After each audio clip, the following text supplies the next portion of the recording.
geldiniz. Bugünkü videomda da sizinle çok güzel robodan başlamalı aşağı doğru genişleyerek öreceğimiz kız çocuğu hırkası başlayacağız. Çok güzel, çok havalı. Bu model için 85 tane ilmek attım, hazırladım. Beraberce de başlayacağız. Şimdi önce ben ipimden bahsedeyim. İpim Nako'nun Elite Baby serisi. Şiş numarası arkadaşlar. Şiş numarasını da söyleyeyim. 3,5 ile 4,5 arası. Dediğim gibi ben 4,5 numaralı şişle öreceğim. 100 gram ağırlığında, 250 metre uzunluğunda. Parti numarası 709 223, kolor numarası 1469. Şöyle yakından da göstereyim, belki SS'ini almak istersiniz. Artık başlayabiliriz. Sağında ve solunda 6 tane pat, yani haroşa gideceğiz. 6 sağda 6 solda patına haroşa başlayacağız. Daha sonra 73 tane kalan ilmeğimizi de bir ters bir düz olarak öreceğiz. Evet, 1 2 3 4 5 ve 6. Evet, 6 ilmek patımızı ördük. 2 4 6. Şimdi diğer patımıza kadar, sıra sonundaki pata kadar bir ters bir düz öreceğiz. Bir düz, bir ters, bir düz, bir ters, bir düz, bir ters olarak son 6 ilmeğimize kadar geleceğiz demiştik.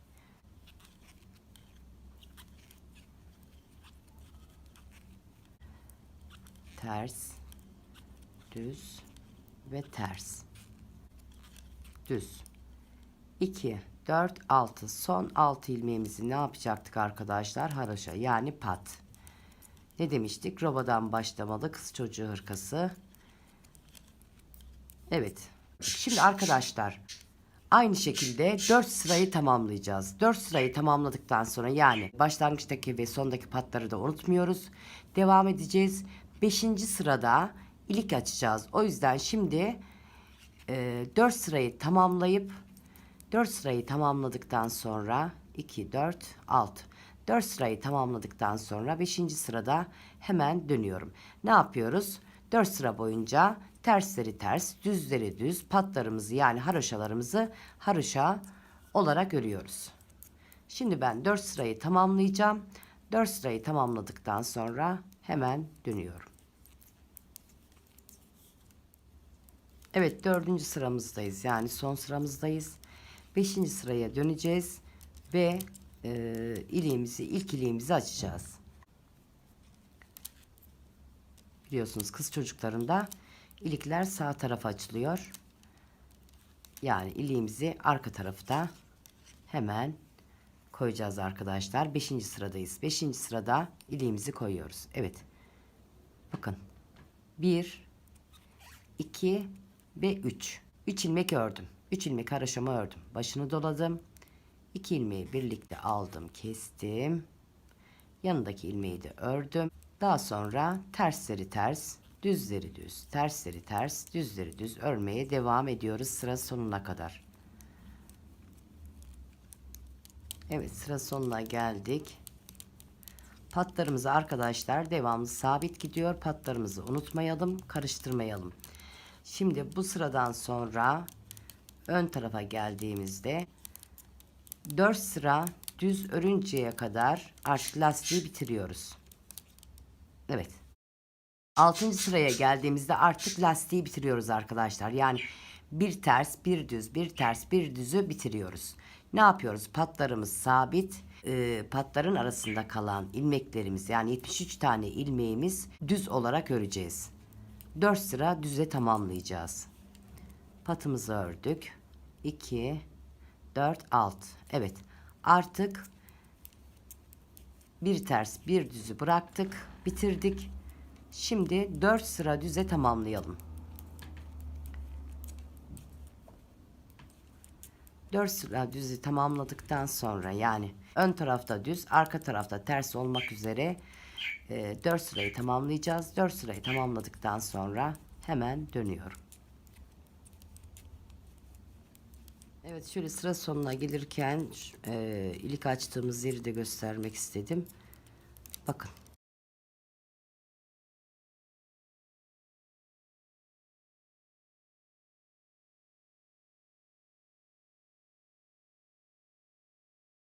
4 sırayı tamamlayıp hemen dönüyorum. Evet, şöyle bakalım. 4 sırayı oluşturduk arkadaşlar. 1, 2, 3, 4. Şöyle de göstereyim. Arka tarafta ters, ön tarafta düz. Şimdi yakada bir çalışma yapacağız arkadaşlar. O çalışmadan sonra modelimizi koyacağız artık. Nasıl bir çalışma yapacağız? Yakanın kıvrılmaması için şu şekilde yakadan ayıracağız. Önce 2, 3, 4, 5, 6. 6 ilmek patımızı ördük. Şöyle göstereyim. Bakın arkadaşlar. 1, 2. İkinci, bakın birinci delikten değil, ikinci delikten hemen giriyoruz. Bu şekilde bakın alttan çıkararak ilmek kendiliğinden geliyor zaten. Bir ilmek çıkardım. Yanına taktım. İkisini birlikte düz olarak ördüm. Bakın bu şekilde. 1, 2. Arkadan girdim. Bir ilmek çıkardım. Hemen yan tarafına taktım ve ördüm. Burada bombilik oluşuyor arkadaşlar. Sıra sonuna kadar, yani iki patımızın arasında, iki haroşamızın arasında kalan 73 ilmeğimizin hepsini bu şekilde yapıyoruz. 1, 2. İkinci delikten girdim. Hemen alttan bir ilmek çıkardım, taktım ve ikisini birlikte ördüm. 1, 2. İkinciye girdim. Bakın arkadaşlar, şöyle yakınlaştırayım. Altından ilmek çıkarıp ikisini birlikte örüyorum. Bakın. 1, 2. Bakın bu şekilde alttan bir ilmek çıkardım. İkisini birlikte düz olarak ördüm.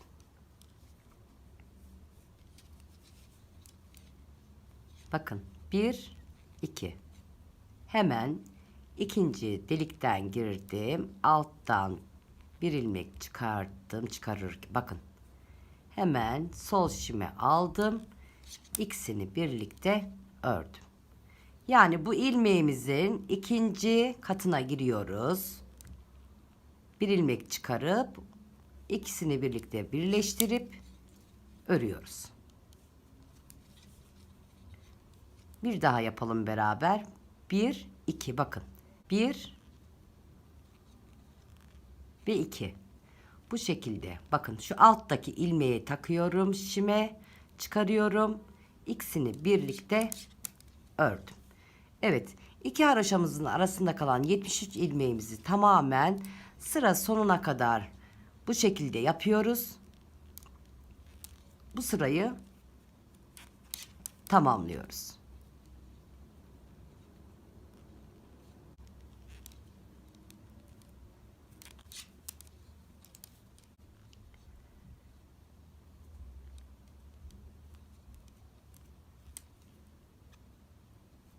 Bakın örerken de düz örüyoruz. Evet, bu sırayı sıra sonuna kadar tamamlayacağım. Bu alttaki ilmeği alıyorum. Çıkarıyorum. İkisini birlikte düz örüyorum. Evet, bu şekilde. Evet, bakın şöyle göstereyim. Bu arkadaşlar bir seferlik yapılacak bir işlem. Yakanın kıvrılmaması için, dik durması için, hoş bir görüntü olması için. Evet. Şimdi arka tarafta, ön tarafta düz alttan alarak düz örerek geldik biliyorsunuz. Şimdi 6 ilmek haroşamızı örelim.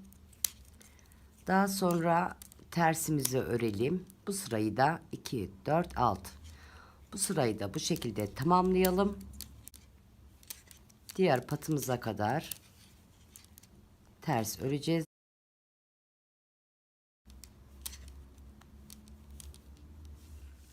Evet, arka tarafta bu şekilde ördük, bitirdik. Ön tarafa geldik.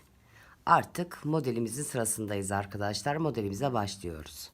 İlk önce 6 ilmek patımızı örelim. 2, 3, 4, 5, 6. 6 ilmek haroşamızı ördük. Bakın, gizli artırma yapacağız. Bir normal içinden giriyoruz. Daha sonra yan tarafından bir ilmeği, iki ilmeği çıkardık. 1, 2 ve 3. 3 ilmek örüyoruz. Tekrar normal düz örüyoruz. Bir de yan tarafından giriyoruz. Artırmamızı yaptık. Her 3 ilmeği bir bu gizli artırmayı yapacağız arkadaşlar. 2, 3. 1, 2, 3. Ne yapıyoruz? Bir düz örerek giriyoruz. İçinden bir de yan tarafından giriyoruz. 2 ilmek birden oldu. 1, 2, 3. Dördüncü ilmeği ne yapıyoruz? İçinden giriyoruz. Bir de yan tarafından giriyoruz. Gizli artırmamızı yapıyoruz. 1, 2, 3. Dördüncü ilmeğin içinden giriyoruz. Bir de yan tarafından giriyoruz. Artırmamızı yapıyoruz. Şimdi bu şekilde arkadaşlar diğer patımıza kadar bu şekilde öreceğiz. 3 ilmeği bir arttıracağız. 3 ilmek öreceğiz, arttıracağız. Yani 3 ilmek düz örüp arttırıyoruz. 3 ilmek düz örüp gizli artırma yapıyoruz. Evet. 1, 2, 3. Bakın. Hemen 4. ilmekte gizli artırmamı yaptım. Evet, bu şekilde sıra sonuna kadar gelelim. Sıra sonuna geldik. 1, 2, 3 ve son 4.'de artırmamızı yapıyoruz. 6 ilmek haroşamızı örüyoruz. Ve artırma işlemimiz bitti arkadaşlar. Dönüyoruz. Arka tarafta iki patın arasında kalan ilmeklerimizin hepsini ters örüyoruz. Toplam 104 tane ilmeğimiz oldu arkadaşlar. 2, 4, 5 ve 6. 3 ilmeği bir artırdık biliyorsunuz arkadaşlar. Toplam 104 tane ilmeğimiz oldu. Şimdi bu toplam 104 tane ilmeği ön tarafa geldiğimiz zaman ön tarafta düz, arka tarafta ters olmak üzere bir sıra öreceğiz. Daha sonra da modelimize geçeceğiz. Yani roba biraz daha kendisini göstersin. Bu arttırdığımız ilmekler daha çok ortaya çıksın diye bir sıra düz, bir sıra ters olarak öreceğiz. Şimdi bu sırayı ördükten sonra ön tarafa geleceğim. Ön tarafta düz öreceğim, arka tarafta ters öreceğim ve ön tarafa geldiğimizde modelimizi koyacağız arkadaşlar. Şimdi bu sırayı ters örelim. Patımıza geldiğimiz zaman haroşamızı örelim. Evet, bu şekilde arkayı ters olarak, arka tarafı daha doğrusu ters olarak gidiyoruz. Evet, dönüyoruz ön tarafa. Dediğim gibi arkadaşlar, bu arttırdığımız ilmekler biraz daha kendisini göstersin. Robamız biraz daha aşağı insin. O yüzden ön yüzden ve arka yüzden örüp ön yüze geldiğimizde, ön tarafa geldiğimizde modelimizi koyacağız arkadaşlar. O yüzden ön tarafta düz, arka tarafta ters olmak üzere bir sıra öreceğiz. Daha sonra modelimizi koyacağız arkadaşlar. Şimdi ben ön tarafta düz, arka tarafta ters örüp 2, 4, 6. Evet. Örüp hemen dönüyorum. Evet, şöyle bakalım. Ön yüzden ve arka yüzden ördük. Bakın arkadaşlar. Arttırdığımız ilmekler kendisini gösterdi. Şimdi modeli koyarken bu sırada da arttıracağız ama delikli artırmalar yapacağız. Gizli artırmalar değil arkadaşlar. Yani arttırdığımız sıradan sonra arka taraftan ördük. Ön tarafa geldik, ördük. Bir daha arka taraftan ördük. Ön tarafa geldiğimizde ne yapıyoruz? Modelimizi koyacağız artık. Evet, unutmuyoruz. 104 tane ilmeğimiz oldu. Arttırmalardan sonra 104 ilmeğimiz oldu. Şimdi modelimizin ilk sırasındayız ve başlıyoruz. Ne yapıyoruz? Önce patımızı örelim. 1, 2, 3, 4, 5 ve 6. 6 ilmek patımızı, yani haroşamızı ördük. Bir ilmek ördük, bir arttırdık. 1, 2, 3, 4, 5, 6. 6 ilmek düzümüzü ördük. Bir doladık, yani bir arttırdık.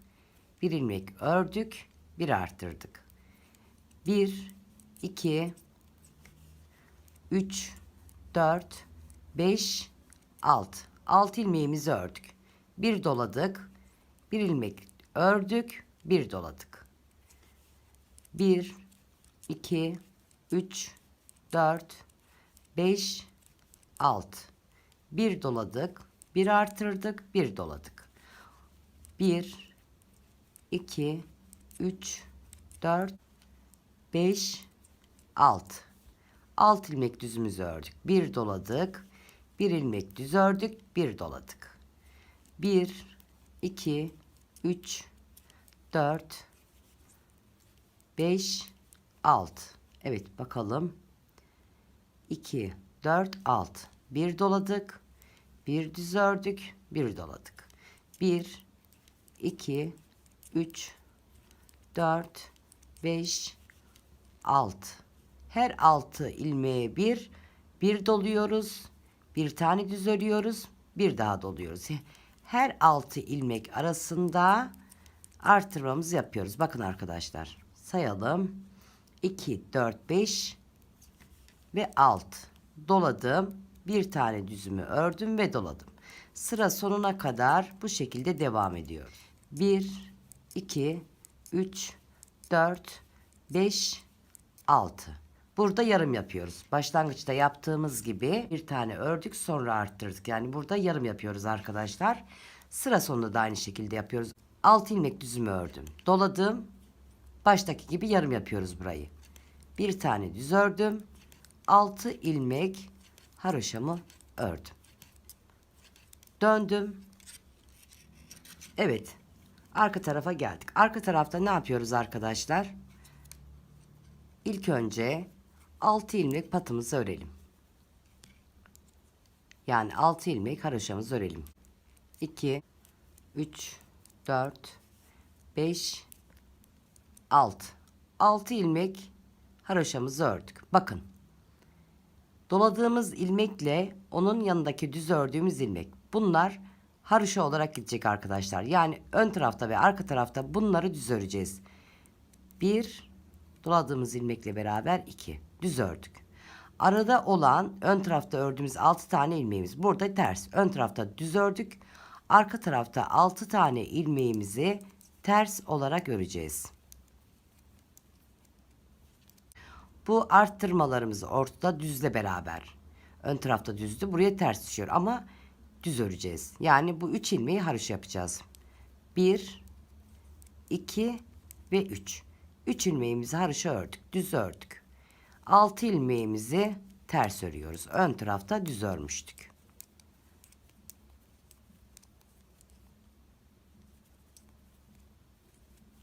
Evet bakın artırdığımız ilmeklere geldik. Düz. Aradaki ilmeğimiz de düz. Diğer tarafta artırdığımızda düz. 3 ilmeğimizi düz ördük. 1, 2, 3, 4, 5, 6. Bakın. 1, 2 ve 3. Evet sıra sonuna kadar bu şekilde devam ediyoruz.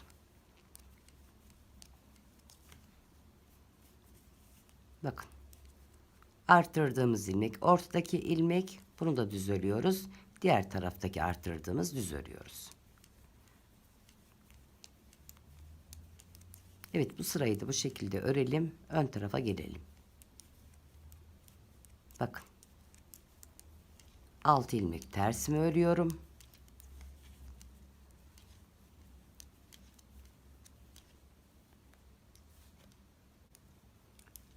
Üç ilmek haroşamı örüyorum. 6 ilmek tersimi örüyorum.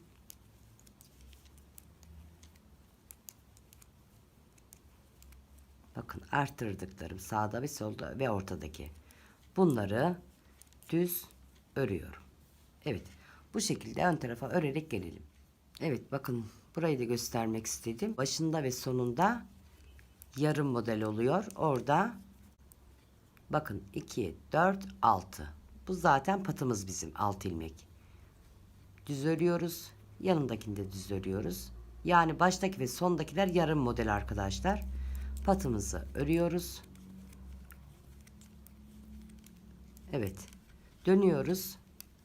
Evet, ön tarafa geldik. Ön tarafta ne yapıyoruz arkadaşlar? Ön tarafta yine aynı işlemi yapıyoruz. Bakın buralarda haroşalar oluştu.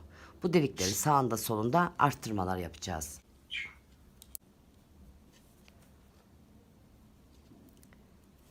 2, 3, 4, 5, 6. 6 ilmek patımızı ördük. Bakın 2 tane haroşamız var. 1, 2.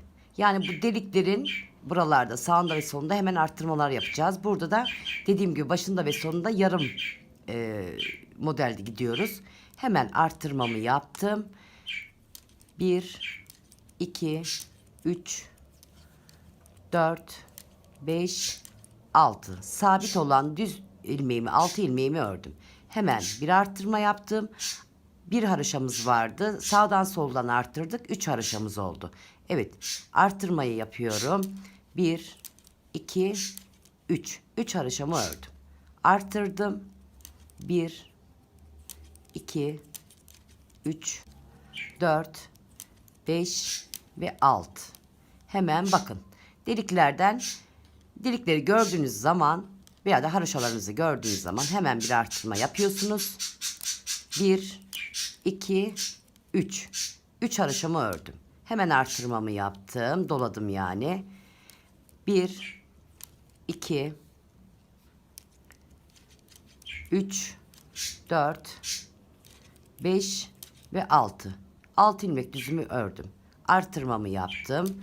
1, 2, 3. 3 ilmek haroşamı ördüm. Artırmamı yaptım. 1, 2, 3, 4, 5, 6. Yani bu düz tarafta hep düz gidiyoruz arkadaşlar. Yalnız arttırmalarımızı unutmuyoruz. Dolamalarımızı. Evet, 6 ilmek düzümü ördüm. Hemen arttırmamı yaptım. 1, 2, 3. Hemen doladım. Sağında ve solunda dolamaları unutmuyoruz arkadaşlar. Yaprak modelimize başladık. 1, 2, 3, 4, 5, 6. Doladım. 3 ilmek haroşamı ördüm. Doladım. 1, 2, 3, 4, 5, 6. Düzlerimiz sabit.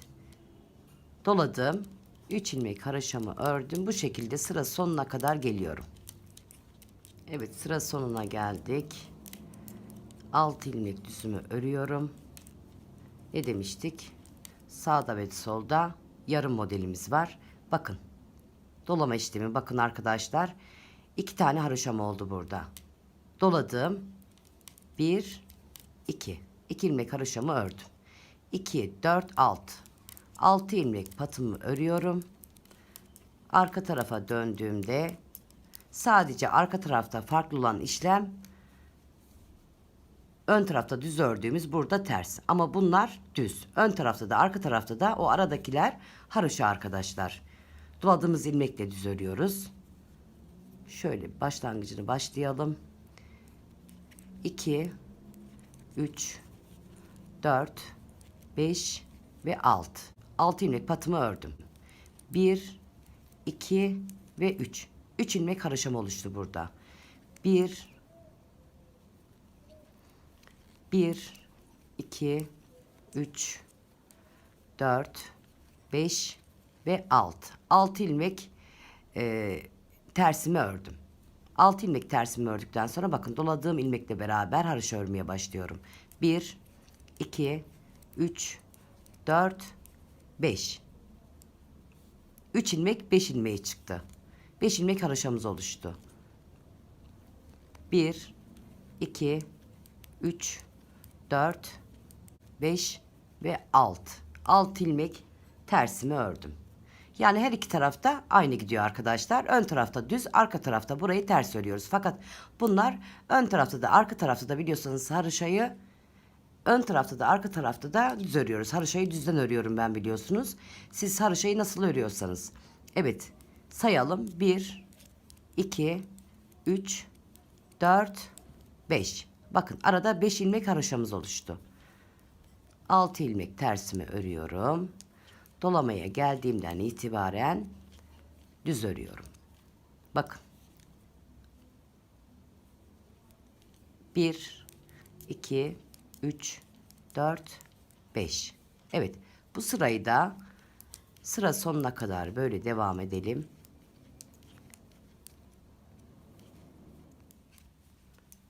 Evet, sıra sonuna geldik. 2 3 4 5 1 2 3 4 5 ve 6. Burada ne demiştik? Yarım model. 1 2 ve 3. Evet. 1 2 3 4 5 ve 6. Patımızı da ördük ve dönüyoruz. Evet, bu sırada son arttırmamızı yapacağız. Ne yapıyoruz? Haroşalarımızın sağından ve solundan artırmalarımızı yapıyoruz. 1 2 3 4 5 ve 6. 6 ilmek patımızı ördük. Yani haroşamızı ördük. Burada bakın 1 2 ve 3. Bakın hemen deliğin yanında bakın. Hiç karıştıracak bir durum yok arkadaşlar. Dediğim gibi başta ve sonda yarım model. Diğerlerinde sağında ve solunda arttırmalarımız olacak. Artırmamı yaptım. 1 2 3 4 5 6. Doluyorum.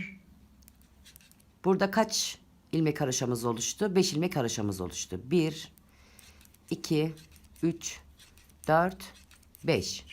Doluyorum. Düzlerimiz sabit. 1 2 3 4 5 ve 6. Doluyorum. 1 2 3 4 5. Artırmamı yapıyorum. 1 2 3 4 5 6. Hemen bakın.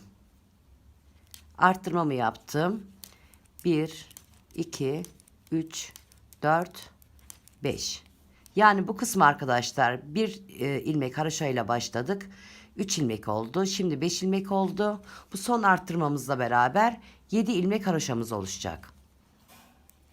1 2 3 4 5 6. Arttırmamı yapıyorum. 1 2 3 4 5. Arttırmamı yapıyorum ve sıra sonuna kadar bu şekilde devam edelim. Evet, sıra sonuna geldik. Hemen arttırmamı yapıyorum. 1 2 ve 3. Patımı örüyorum.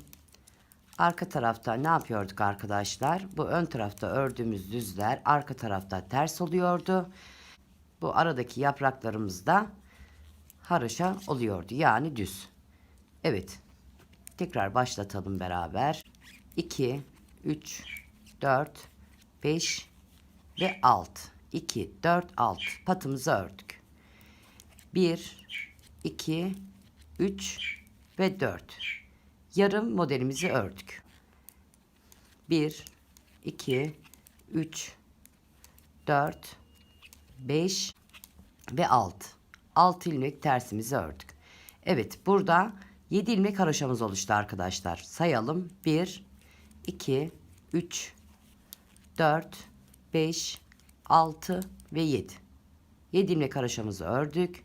Sabit olan ilmeğimizi örüyoruz. 1 2 3 4 5 6. 1 2 3 4 5 6 ve 7. Evet. Bu kısmı da arkadaşlar bu şekilde sıra sonuna kadar gelelim. Ön tarafta artırmalarımızı bitirdik. Artırmalarımızı yapmayacağız. Modelimizi biraz ilerleteceğiz. 1 2 3 4 5 6 ve 7. Evet, bakın. Yarım modelimizde 4 haroşamız oluştu. Başında ve sonunda patların başında ve sonunda aralarda 7 tane haroşamız oluştu. Şöyle göstereyim. Bakın arkadaşlar. 1 2 3. 3 sağdan 3 soldan arttırdık. Yarım modellerimizde birer tane arttırdık. Toplam Toplam arkadaşlar 182 tane ilmeğimiz oldu. Yani 78 tane ilmek arttırdık. Evet, 1 2 3 4 5 6 ve 7. 1 2 3 4 5 6 ve 7. Evet, bu sırayı da bu şekilde devam ediyoruz. Tekrarlıyorum. 182 tane ilmeğimiz oldu. Yani aralarda 78 tane ilmek arttırmış olduk arkadaşlar. Evet, şimdi burayı da aynı şekilde örerek ön tarafa geliyoruz. Evet, bakın arkadaşlar, şöyle göstereyim. Arttırma işlemimiz bitti. Hemen patımızdan sonra 4 haroşamız oluştu. Aralarda da 7 haroşamız oluştu. Şimdi bu yaprak modelini biraz büyütmek için, yuvarlamak için 6 sıra hiç arttırmayacağız artık arkadaşlar. Arttırma işlemimiz bitti. Yani bu aradaki 7 haroşamız ve 4 haroşamız, 6 düzümüz sabit olarak 6 sıra öreceğiz. Nasıl yapıyorduk? Ön tarafta, şimdi bunlar haroşa olduğu için, bunlar da düz olduğu için hepsini düz gidiyoruz. Arka tarafta ne yapıyoruz arkadaşlar? Arka tarafta bu yaprak modelimiz haroşa, ön tarafta düz olan 6 ilmeğimiz, sabit ilmeğimiz de ters örülecek. Şimdi ne yapıyoruz? 6 sıra hiç arttırma yapmadan haroşalarımızı haroşa, düzlerimizi düz, patlarımızı pat olarak örüyoruz ve devam ediyoruz. Şimdi 6 sırayı tamamlayalım. Bakın arkadaşlar, ilk sıraya başlıyorum. Arttırma tamamen bitti. 1 2 3 4 5 ve 6. 6 sıra ördükten sonra dediğim gibi ön tarafta ve arka tarafta ilmeklerimiz geldiği gibi örülecek. Arka tarafta haroşalarımız sabit. Düzlerimiz arka tarafta ne oluyordu? Ters oluyordu. Şimdi ben 6 sırayı tamamlayacağım. 6 sırayı tamamladıktan sonra şöyle modelimize bir bakalım ve modelimize devam edeceğiz. Yani bu yaprak modeli bitecek. Kesme işlemlerine başlayacağız ve buradaki düzlerimize geçeceğiz. Şimdi ben 6 sıramı tamamlayacağım. 6 sırayı tamamladıktan sonra hemen dönüyorum. Evet arkadaşlar, bakın 5. sırayı tamamladım. 6. sıraya dönerken düğmeliğimizi açacağız. Son sırada 6 sıra öreceğiz demiştik. Şu an son sıradayız, 6. sırada. Bu arada da düğme iliğimizi açacağız. Evet, 1 2 3 ilmek ördük. Bir doladık. 2 ilmeği birlikte aldık, kestik ve örmeye devam ediyoruz. 2 4 6. Evet, 6 ilmek patımızı ördük. 1 2 3 4 haroşamızı ördük. 6 ilmek tersimizi, yani bu sırayı da geldiği gibi örüyoruz. Daha sonra ön tarafta yeni modelimize geçiyoruz arkadaşlar. Bakalım, 2 4 6 patımız, 2 4 haroşamız, 2 4 5 ve 6 tersimiz. 1 2 3 4 5 6 ve 7. Evet. Şimdi bu sırayı da bitirelim. Arkadaşlar, ön tarafa geldiğimizde kesme ve arttırma işlemlerine başlayacağız. Evet, son sıramızı bitirdik. Ön tarafa geldik. Bakın arkadaşlar. Evet, şu birinci başladığımız ilmekle beraber arkadaşlar 1 2 3 4 5 6 6 diş haroşamız oluştu. Şimdi arkadaşlar şöyle başlatalım ve bu videomuzu sonlandıralım. Birinci bölümü paylaşayım sizinle. Bakın, 1 2 3 4 5 ve 6 ilmek patımızı ördük. Burada 4 ilmek haroşamız var, biliyorsunuz. 1 2 ilmek haroşamı ördüm. Daha sonra diğer 2 ilmeği kesiyorum. Bakın, bu şekilde kestim. Daha sonra 1 2 ve 3. Evet, bakın 3 ilmeği ördüm. Dediğim gibi burada kesimler ve artışlar başlıyor. 3 ilmeği ördükten sonra 1 ilmek arttırdım. Bakın, 1 2 ve 3.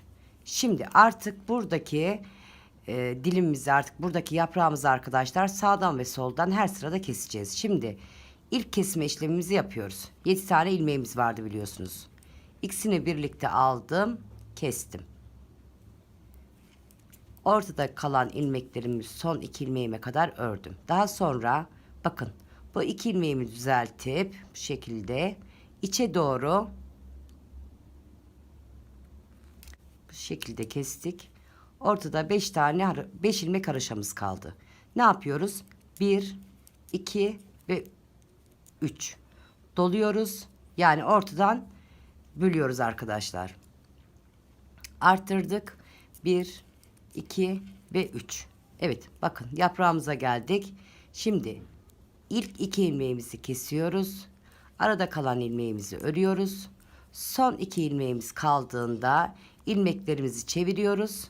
İçe doğru bu şekilde kesiyoruz. Evet. Bu sırada arkadaşlar, yani daha doğrusu bu sıra boyunca böyle devam edeceğiz. 1, 2, 3. Doladım. 1, 2 ve 3. Evet. Hemen ne yapıyoruz yaprağımıza geldiğimizde? İlk 2 ilmeğimizi kesiyoruz. Yani haroşalarımızda. Arada kalan ilmeğimizi örüyoruz. Son 2 ilmeğimizi bakın. Son 2 ilmeğimizi de kesiyoruz.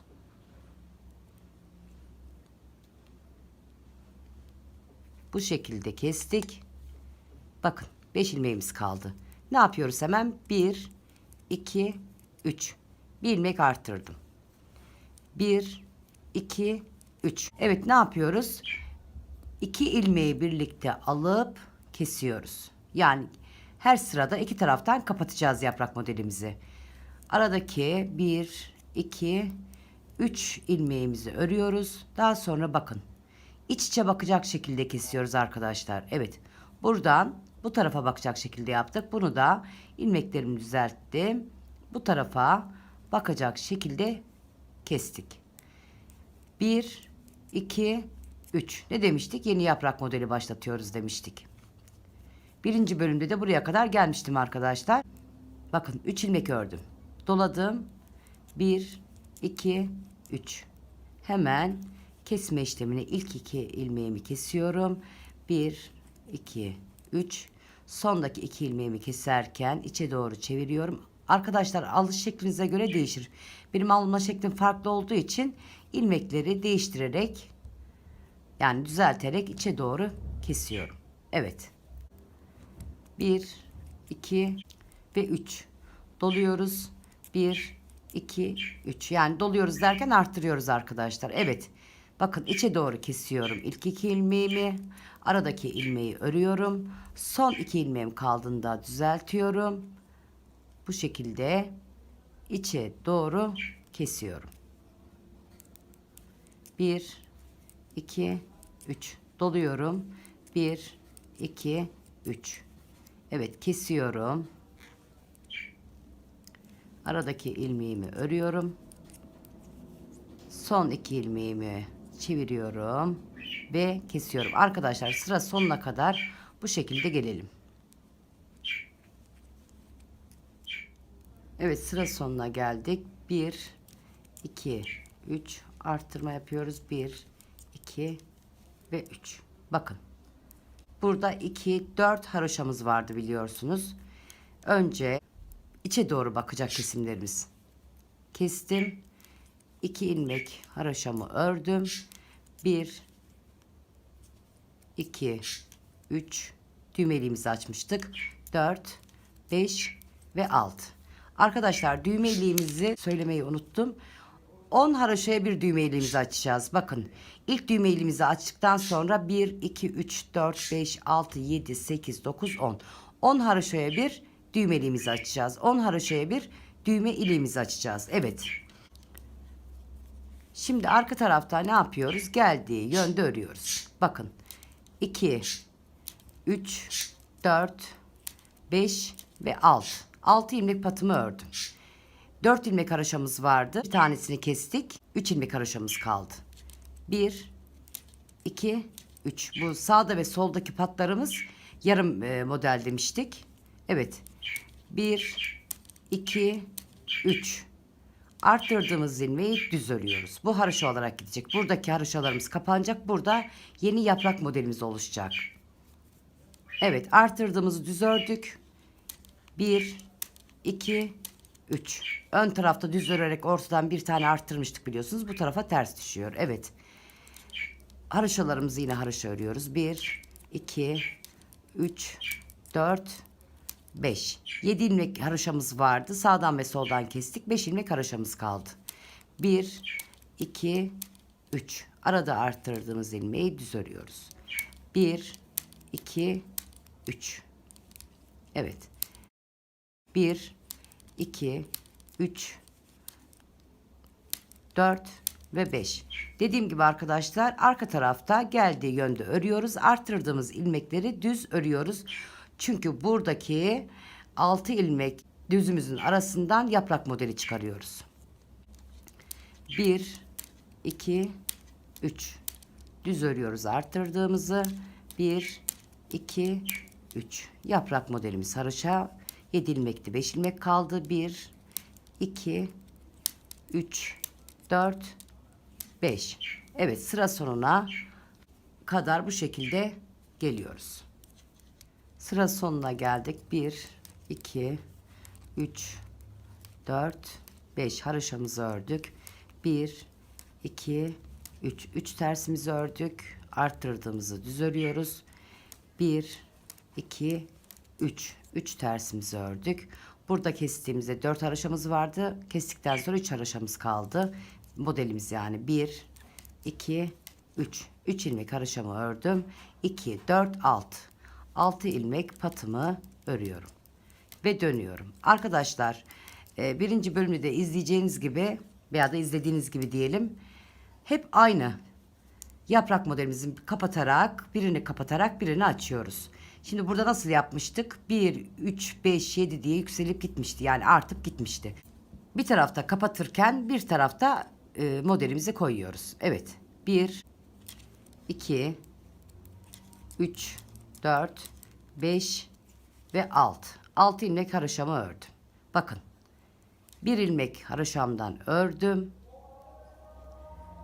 İlmeklerimi düzeltip içe doğru keseceğiz. Bir öncekinde yanlış yaptım demiştim. Bakın, pata doğru kesiyorum. Evet. 4 ilmekten 3 ilmek kaldı. 3 ilmekten 2 ilmek haroşamız kaldı. Neydi burası? Yarım modeldi. Evet. 1, 2 ve 3. Burada hemen bakın. Arttırma yapıyorum. Bir tane örüyorum. Arttırma yapıyorum. 1, 2 ve 3. Evet, buradaki yaprak modelimizi kesmeye devam ediyoruz. Ne yapıyoruz? İçe doğru. 2 ilmeği kesiyorum. Bir tane haroşamı örüyorum. Son 2 ilmeğim kalınca ne yapıyordum? İlmekleri düzeltip içe doğru kesiyoruz arkadaşlar. Unutmayalım, sağdan ve soldan. Bu taraftan sola doğru, bu taraftan sağa doğru kesiyoruz. İçe doğru yani. Evet, 3 ilmeğimizi örüyoruz. 2, 3. Bakın. Bir tane haroşamız oluştu ortada. Doluyoruz. Bir haroşamızı örüyoruz. Doluyoruz. 1, 2, 3. Evet, ne yapıyorduk? İçe doğru kesiyorduk. Yaprağı gitgide kapatıyorduk. 2 ilmeğimizi kestik. 2 ilmeğimizi birlikte aldık. Bir tane haroşamızı ördük.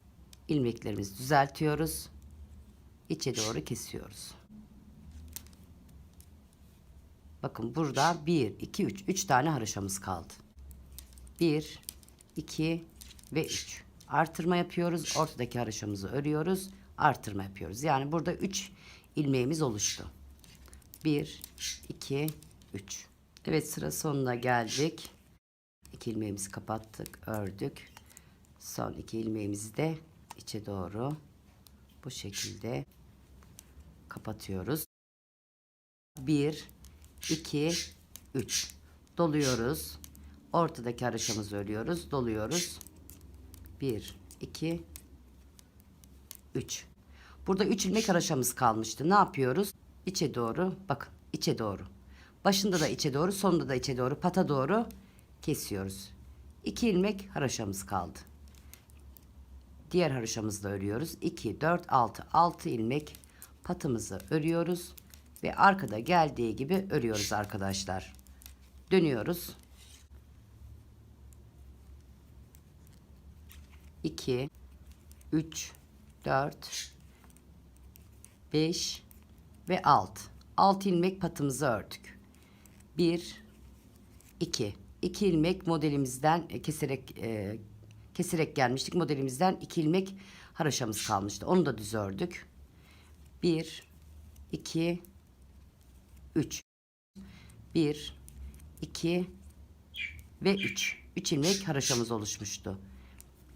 1, 2, 3. 3 ilmek tersimizi ördük. Ortada 3 ilmek haroşamız kalmıştı. Bu yaprağı da kapatırken 1, 2, 3. 3 ilmek haroşamızı ördük. 1, 2, 3. 3 ilmek tersimizi ördük. Bakın arttırdıklarımız düz örülecek hep. Yani buradaki yaprak modeli kapanırken buradaki yaprak modeli açılarak gidecek. 1, 2 ve 3. 1, 2 ve 3. Evet, ortadaki yaprak modelimiz, kapanan modelimiz 1, 2, 3. Yani arkada geldiği gibi örülecek arkadaşlar. Şimdi arka tarafı da bitirip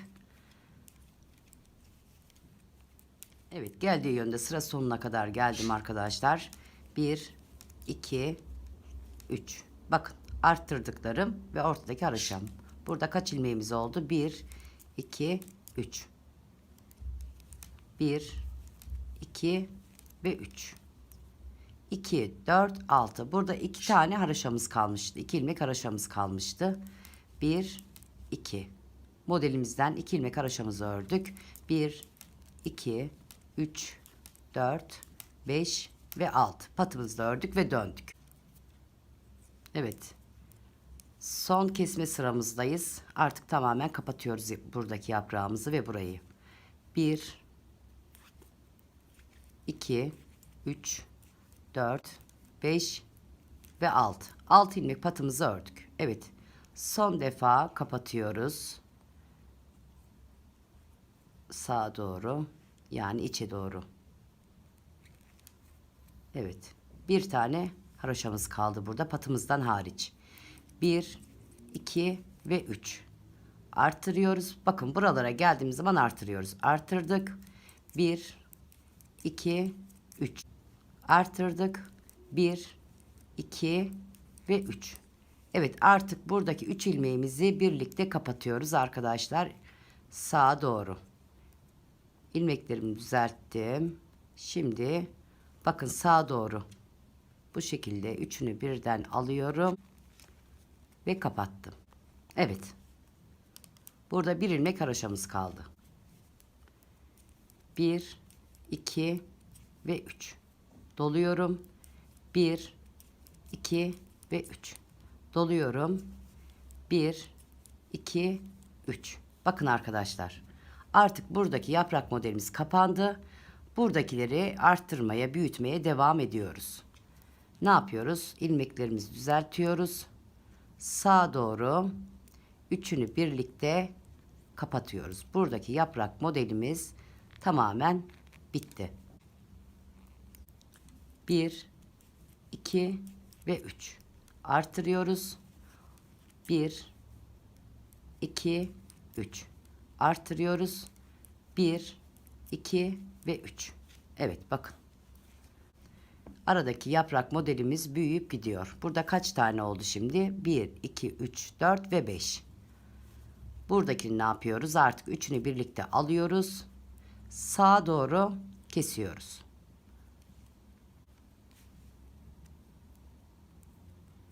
Bir, 2 ve 3. Artırıyoruz. Ortadaki haroşamızı örüyoruz. 1, 2 ve 3. Arttırıyoruz. 1, 2 ve 3. Sıra sonuna kadar bu şekilde geliyoruz.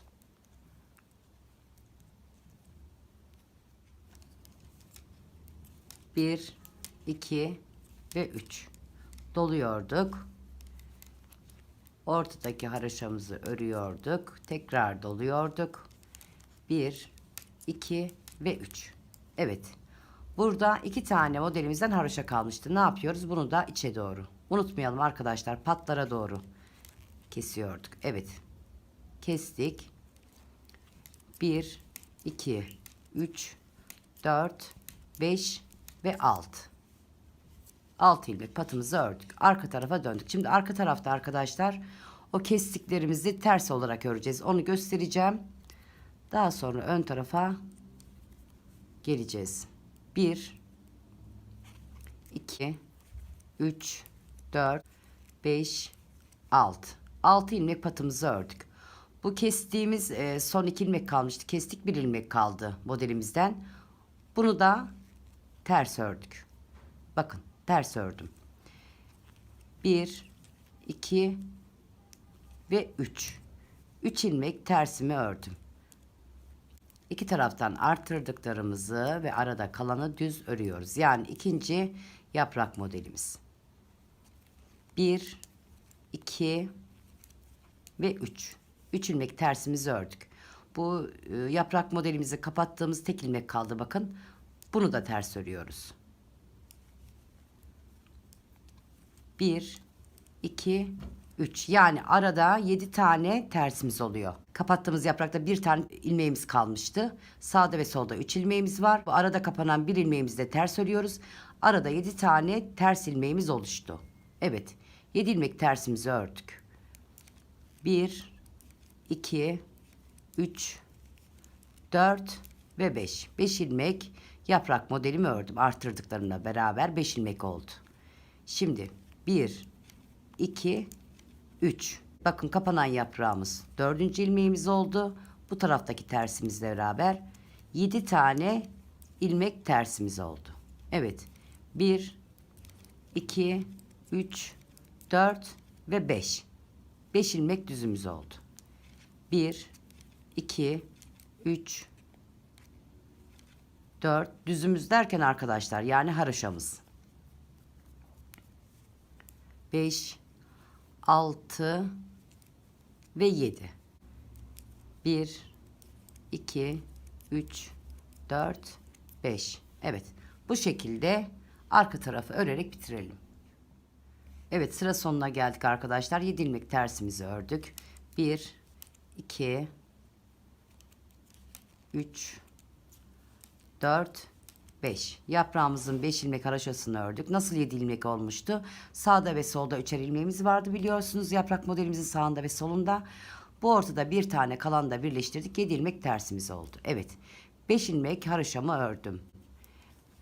1 2 ve 3. 3 ilmek düzüm vardı. Bir de modelden kalan bir tane ilmeğim var. 4. Yani bu tarafta da 4 ilmek tersim oldu. Evet, patımızı örelim. 1 2 3 4 5 ve 6. Evet, her sırasını gösteriyorum ki arkadaşlar yanlışlık yapmayın. Çok güzel bir hırka olacak. Kız çocukları olan, torunları olan bunu çok kolaylıkla örebilir. Evet, geldik şimdi ön tarafa. Şimdi bakın arkadaşlar, ön tarafta şunu göstereceğim. 6 ilmek patımızı örelim. 1 2 3 4 5 ve 6 ilmek patımızı ördük. Bir tane ilmek modelimizden kalmıştı biliyorsunuz. Arka tarafta hatta bunu düzlerle birleştirerek ters örmüştük. Bu tek kalan ilmeği kolay selanik, yani bir içten batarak. Bakın, buradan değil, bir içten batarak o bir ilmeği Selanik'e çeviriyorum. 2 4 6 ilmek patımı ördüm. Modelden kalan bir ilmeğimizi Selanik yaptım. Yani bir içten kolay Selanik, bir içten batarak.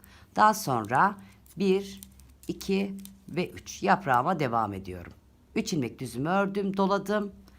1 2 3 4 5 ilmek haroşam oldu ve doladım. Doladıklarımla beraber 7 ilmek haroşamız oluştu. Bakın, doladım. 1 2 3 4 5 ve doladım. 3 ilmek düzümü ördüm. Bu ortada kalan bir ilmeğimiz vardı. Bunu arkada ters örmüştük. Hatta hepsiyle beraber 7 ilmek tersimiz oluşmuştu. Ön tarafta bu bir tane kalan ilmeğimizi kolay Selanik yapıyoruz. Bakın, modeli ayırıyoruz. Bir içten ördüm. Yine 1 2 ve 3 ilmek düzümü ördüm. Doladım. 1 2 3 4 ve 5 doladım. 1 2 ve 3. Evet, tek kalan ilmeğimizi kolay Selanik yapıyoruz. Bakın, Patımızda da burada tek kalmıştı. Bu kapattığımız yaprak modellerinde tek kalmıştı. Bunları kolay Selanik olarak devam ediyoruz.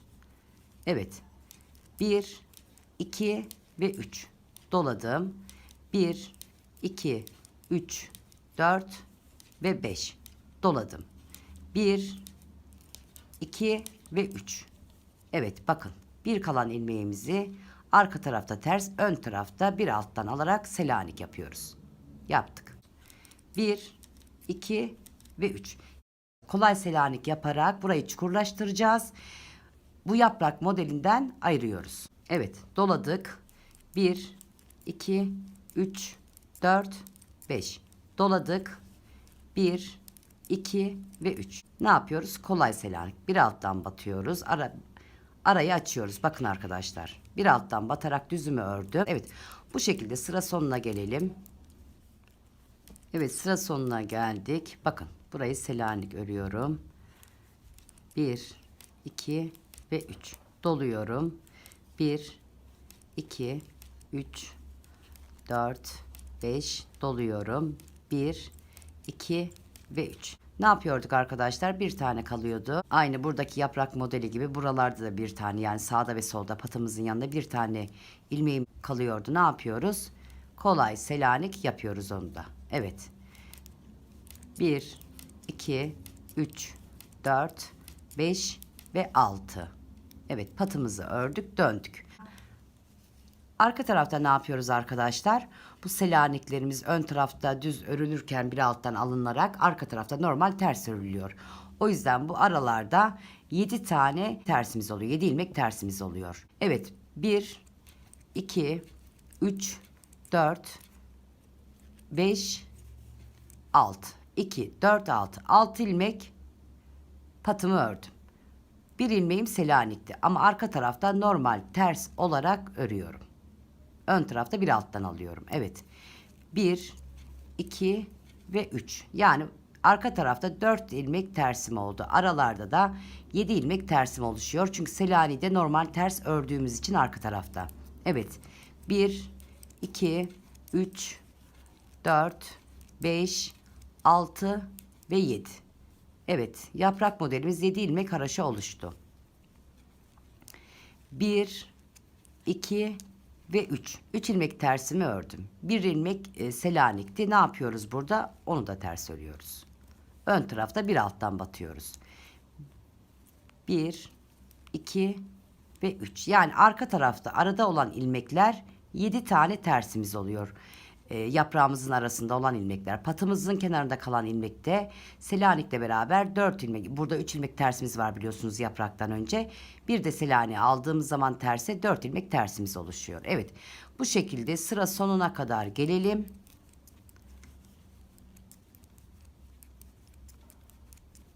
Evet, sıra sonuna geldik.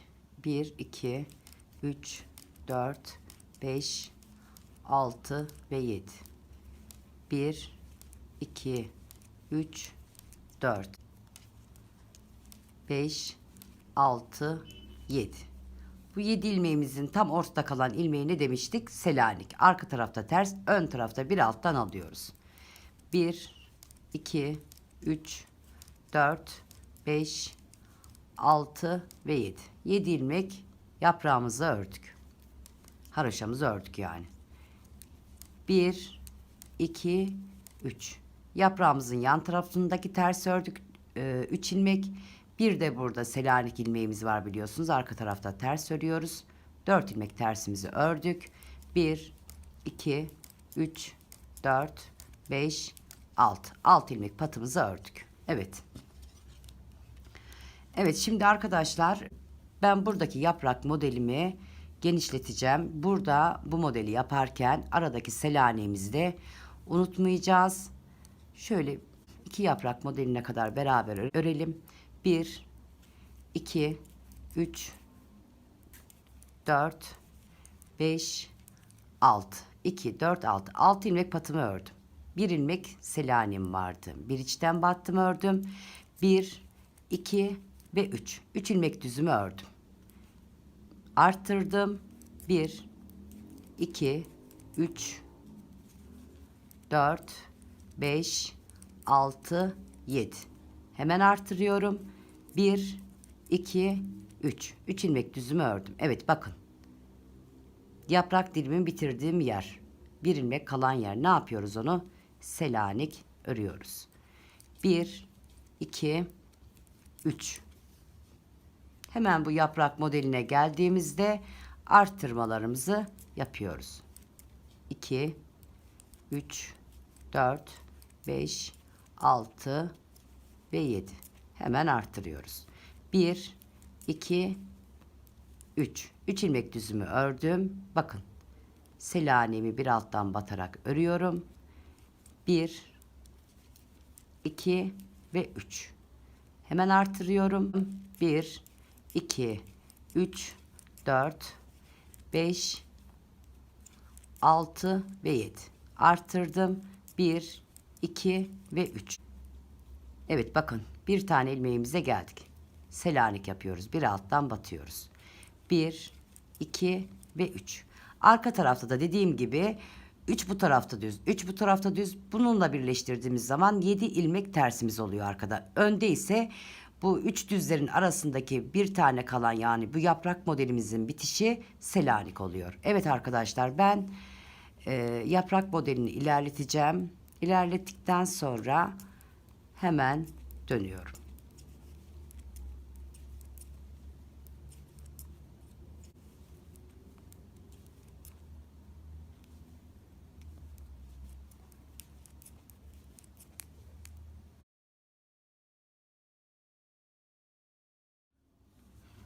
Evet arkadaşlar bu şekilde geldik. Toplam 273 tane ilmeğimiz oldu. Burada da 13 tane haroşamız oldu. Bakın. 1, 2, 3, 4, 5, 6, 7. Burada bir tane artırmıştık. Sonra daha sonra 2, sağdan soldan 4, 6, 8, 10, 12 ve bir de burada var 13. Yani buradaki haroşamız 13 tane haroşa oldu. Şimdi sistem hep aynı gidiyor arkadaşlar. Tekrar başa birinci sırada yaptığımız gibi tekrar başa dönüyoruz. Ne yapıyoruz? Buradaki düzümüze tekrar yaprak dilimi yani haroşamızı ekliyoruz. Burada da haroşalarımızı kapatıyoruz. Beraber yapalım birkaç sıra. Evet. Şöyle yapalım. İlk ilmeğimizi alıp 2, 3, 4, 5 ve 6. 6 ilmek patımızı ördük. Artık normal düze çevireceğiz burayı. Yani yine tekrar yarım örneğimize başlıyoruz. 6 ilmek patımızı ördükten sonra bir ilmek ördük, bir doladık. 1, 2 ve 3. Şimdi artık tekrarlıyorum arkadaşlar. Burada 13 tane ilmeğimiz oldu. Bu baklava dilimimizde, yarım baklava dilimimizde veya yaprağımızda diyelim. 13 tane ilmeğimiz oldu. Artık bunu ne yapıyoruz? Kapatıyoruz. 2 ilmeği birlikte aldım. Ne demiştik? İçe doğru kapatıyoruz. Arada kalan son 2 ilmeğe kadar haroşamızı örüyoruz. Son 2 ilmekte ne yapıyorduk? İlmekleri düzeltiyorduk. Tabi bu benim alışıma göre düzeltiyorum. Sizin alışınız bu tarafa doğru çaprazsa bu kısımda düzelteceksiniz. Evet, içe doğru kestim. Bakın arkadaşlar. Şimdi buraya yeni bir yaprak dilimi açacağım. Bunu kapatırken buraya yeni yaprak dilimi yani şu birinci sıradaki gibi devam edip gideceğiz. Ta ki kola kadar. Evet. Buradaki dilimimi kapattım. Yani 13 ilmeğim vardı. 11 ilmeğim kaldı şimdi. 1, 2 ve 3. Bakın buradaki Selanik'imi hemen arttırıyorum. O Selanik'imi artık normal düz örüyorum. Hemen tekrar arttırıyorum. Birinci sırada da aynen böyle yapmıştık arkadaşlar başlarken modelimize. 1, 2 ve 3. Yaprak dilimimize geldik. 2 ilmeği birlikte aldım. Kestim içe doğru. Aradaki haroşaları örüyorum. Son 2 ilmeğe kadar.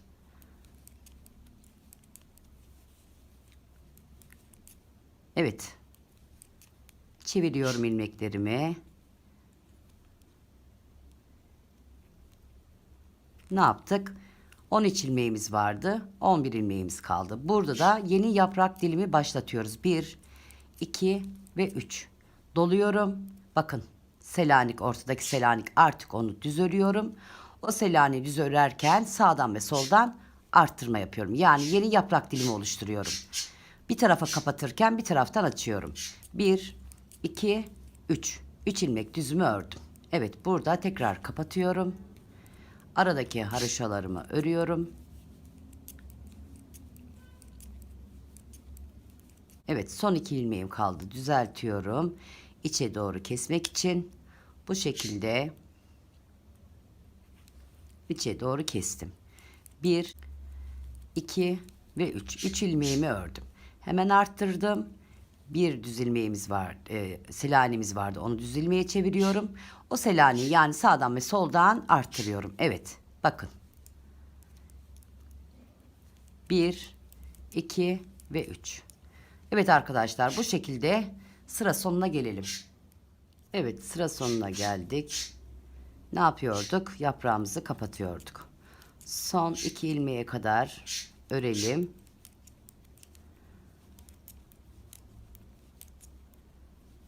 Son 2 ilmek de çeviriyoruz. İçe doğru ne yapıyorduk? Kesiyorduk. 1, 2, 3. Hemen doluyoruz. Bir düzümüzü örüyoruz. Biliyorsunuz burada da selanemiz vardı. Artık yarım model yapıyoruz biliyorsunuz arkadaşlar. Doladım. Bir tane düzümü ördüm.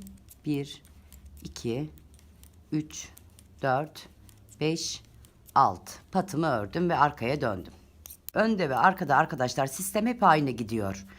Arkada geldiği gibi örüyoruz. Ne yapıyoruz? 6 ilmek patımızı ördük. 3, 4, 5, 6. 6 ilmek patımızı ördükten sonra ne yapıyoruz? Burada yarım ilmek, burada yarım model demiştik. 2 ilmek haroşamızı örelim. Daha sonra 1, 2 ve 3. 3 ilmek tersimizi ördük. Daha sonra arada kalan iki taraftan kesmiştik biliyorsunuz. Burada 11 tane haroşamız kaldı. 11 ilmek haroşamızı örüyoruz. Yani geldiği yönde örüyoruz arka tarafta. Ön tarafta da yaprak dilimimizi kapatıyoruz. Diğer yaprak dilimizi açmaya başlıyoruz.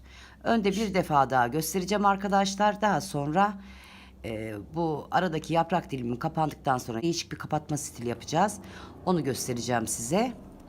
Evet, 1, 2, 3. 3 ilmek tersimi ördüm. 1, 2 ve 3. Bakın yeni yaprak dilimimiz. 3 ilmek haroşamı ördüm. 1, 2 ve 3. 3 ilmek tersimi ördüm. Yaprak dilimizi kapatmaya başlamıştık biliyorsunuz. 13 tane ilmek vardı. İki taraftan kestik. 11 tane ilmek haroşamız kalmıştı. 11 ilmek haroşamızı örüyoruz. Daha sonra 1, 2 ve 3. Bakın. Arttırdığımız ilmeğimiz yani yeni yaprak dilimimiz. Yani arkada geldiği yönde örüyoruz arkadaşlar. Haroşalarımızı haroşa, terslerimizi ters örerek arka tarafı da bu şekilde bitiriyoruz. Evet. 1, 2, 3. 3 ilmek tersimi ördüm. Arttırdığım ilmek. Bu gitgide bunlar büyüyecek arkadaşlar. Bu yaprak dilimiz kapanacak. Bu yaprak dilimimiz de açılacak. Yani dediğim gibi sistem hep aynı gidiyor. Patımızı ördük. Ve dönüyoruz. Bakın arkadaşlar, dediğim gibi sistem hep aynı gidiyor. Bakın. Şöyle göstereyim. Hem arka tarafı kullanılabilecek bir model. Bakın. Hem ön tarafı. Evet, şimdi burayı da göstereyim arkadaşlar. Bu kısmı da göstereyim. Daha sonra videomu uzatmamak adına kestiğimiz yerde şurada, yani burası kesile kesile ne oluyor? 3 tane 3 ilmeğimiz kalıyor. Burayı 3 ilmek kalıncaya kadar keseceğiz. Burayı da arkadaşlar 3, 5, 7, 9 diye burası da artıp gidecek. 2 yaprak modeli kadar da yapalım. Daha sonra yaprak modeli dediğim gibi buradaki burayı kapatırken 3 ilmek kalıncaya kadar örüp Hemen döneceğim ki arkadaşlar videomuz daha fazla uzamasın. Dediğim gibi baştan sona kadar gösterdim. Hep aynı şekilde gidiyor. 6 ilmek patımı ördük. 1 2 2 ilmek haroşamı ördüm. 1 doladım. 1 2 3 3 ilmek düzümü ördüm. 2 ilmeği birlikte kestim.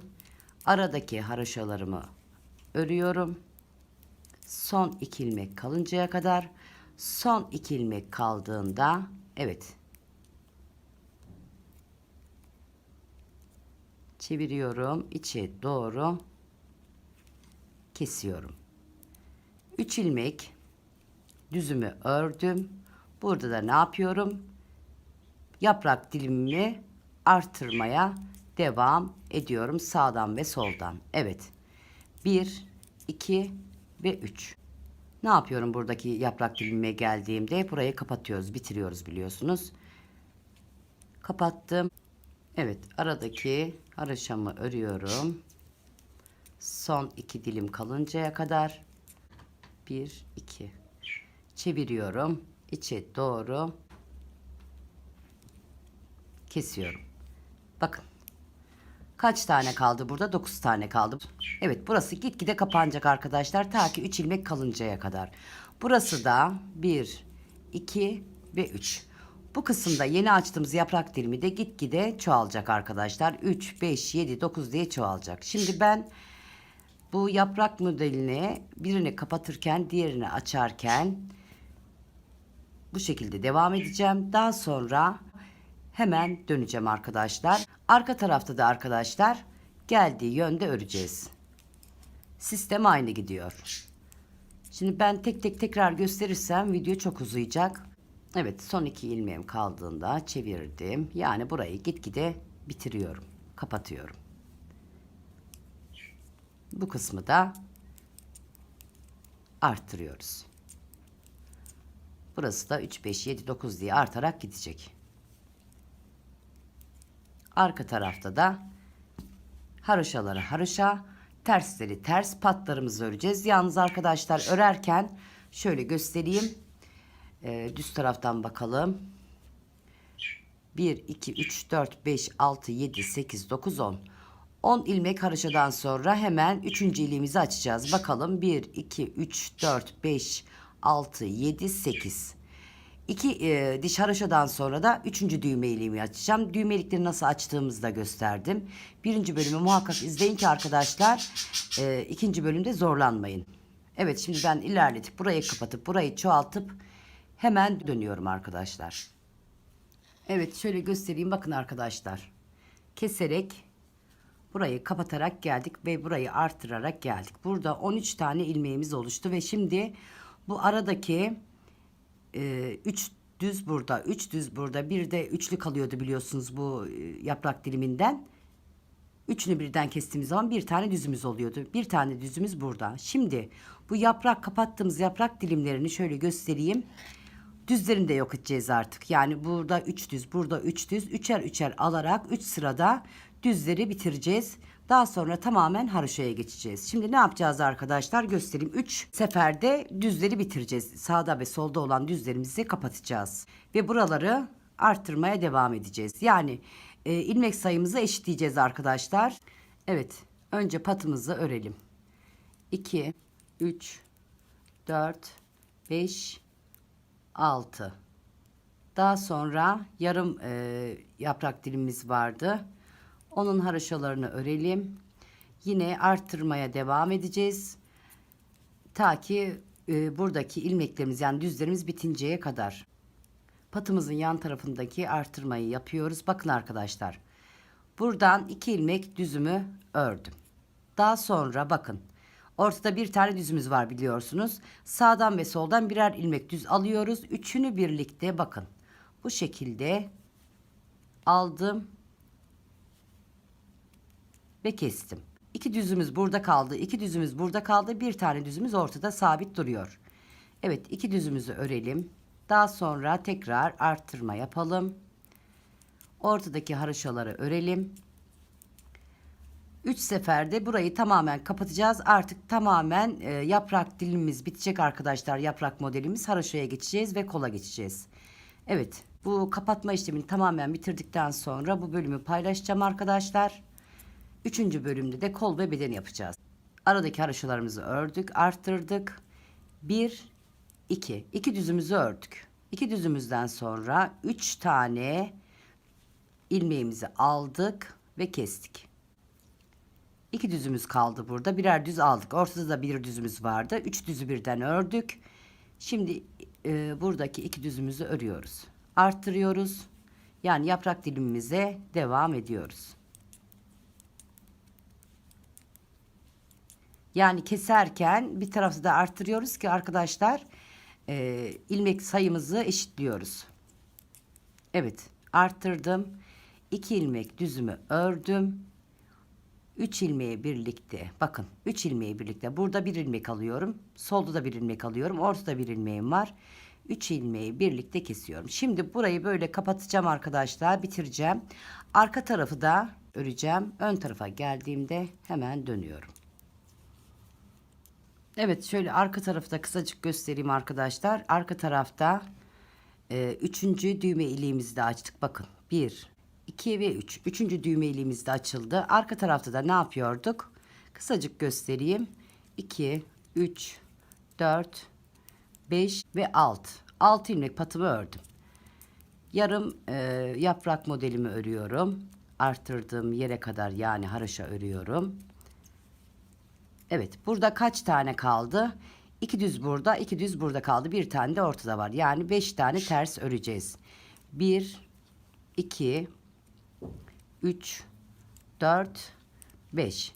Burada da ne yapıyoruz? Arttırdığımız yerden itibaren diğer arttırdığımız yere kadar haroşa örüyoruz. Arka kısmı da bu şekilde gidiyor arkadaşlar. Dediğim gibi ön tarafta düzleri bitirinceye kadar kapatacağız. Daha sonra beden kısmı yani daha sonra kol kısmına geçeceğiz. Evet, bakın arkayı da bu şekilde örüyoruz. Evet, düğme elimizde unutmuyoruz. Devam ediyoruz. Evet arkadaşlar, arka taraftan örerek geldim. Şimdi ön tarafta tekrar kesim yapacağız. Tekrar arttırma yapacağız. Yaprak dilimimizde burayı arttırma yerine kadar haroşa örüyoruz patla beraber. Evet, son defa arttırıyoruz arkadaşlar. Son defa bu sırada arttırıyoruz. Evet, arttırmamı yaptım. Tek ilmek düzümü ördüm. 1, 2, 3. 3 ilmeğimi birlikte tekrar kesiyorum. İkinci defa. Evet. Bir tane düzümüz kaldı. Onu da örüyoruz. Şimdi arttırıyoruz. Aradaki haroşalarımızı örüyoruz yaprak dilimimizin.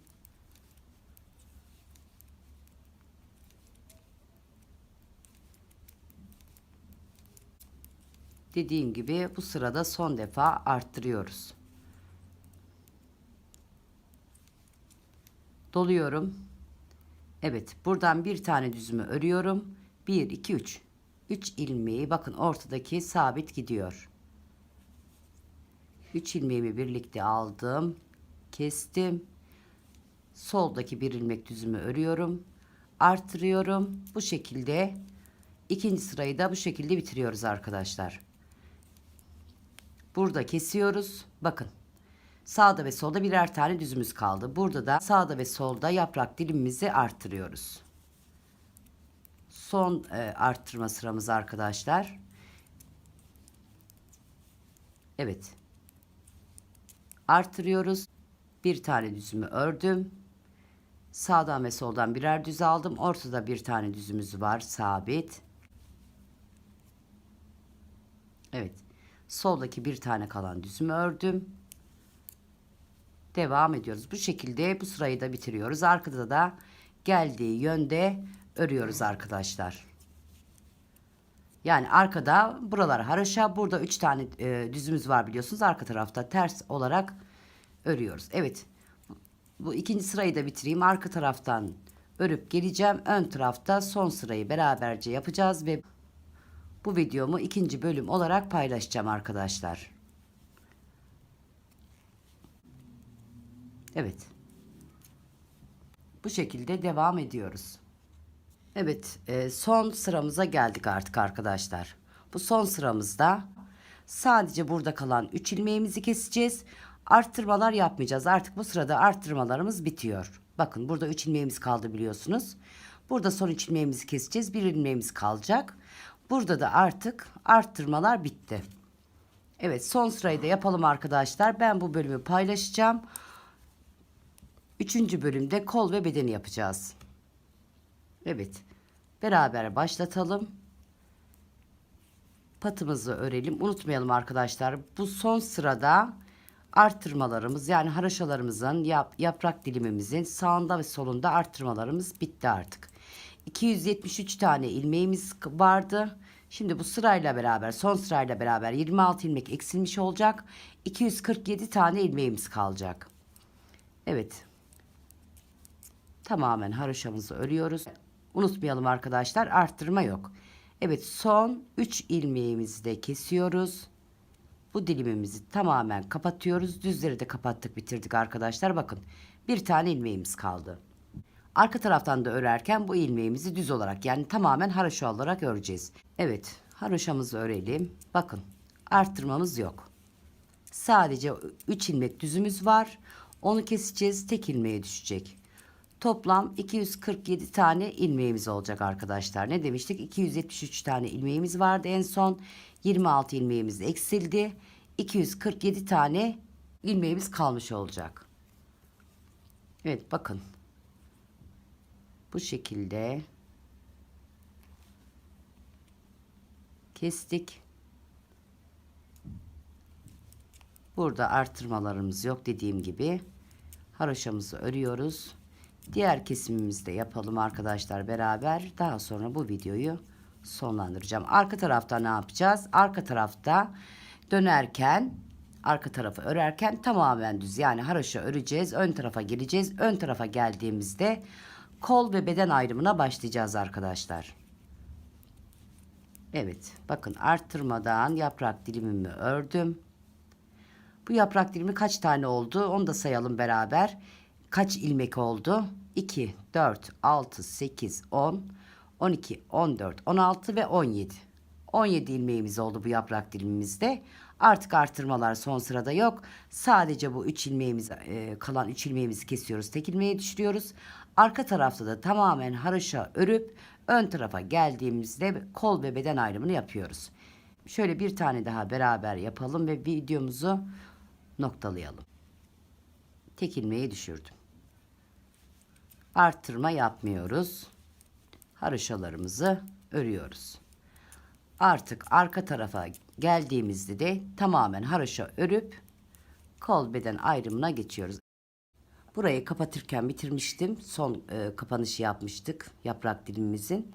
Yani düzleri bitirmiştik. Haroşalarımızı örmüştük. Arka taraftan ne demiştik? Hepsini düz olarak örüyoruz. Ön tarafa geliyoruz. Ön tarafa geldiğimizde artık kol ve beden ayrımlarını yapıyoruz demiş. Şimdi arkadaşlar kolumuzu öreceğiz. İlk önce kollarımızı bitireceğiz. Şimdi 34 ilmek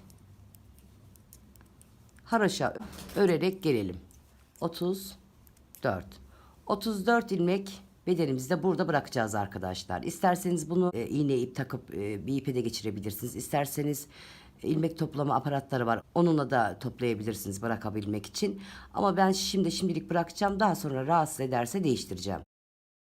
Şimdi buraya şöyle bir ayraç takacağım karıştırmamak için. Evet, 34 ilmeğimizi ayırdık. Şimdi 54 tane haroşa ilmek öreceğiz yani. Kolumuza 54 ilmek ayırıyoruz. 54 ilmek oluncaya kadar örelim. 54. Ayraç takalım karıştırmamak için. Bu arka taraftan ilk dişimi oluşturuyorum. Birinci dişimi oluşturuyorum. Yani 3 diş arayla kesim yapacağız. 3 diş arayla keseceğiz. 54 ilmeğimizi 44 ilmeğe düşüreceğiz. Evet, dönelim. Ne demiştik? Haroşa örüyoruz. Her iki taraftan da düz örüyoruz. Şimdi ben 3 dişi tamamlayıp hemen dönüyorum.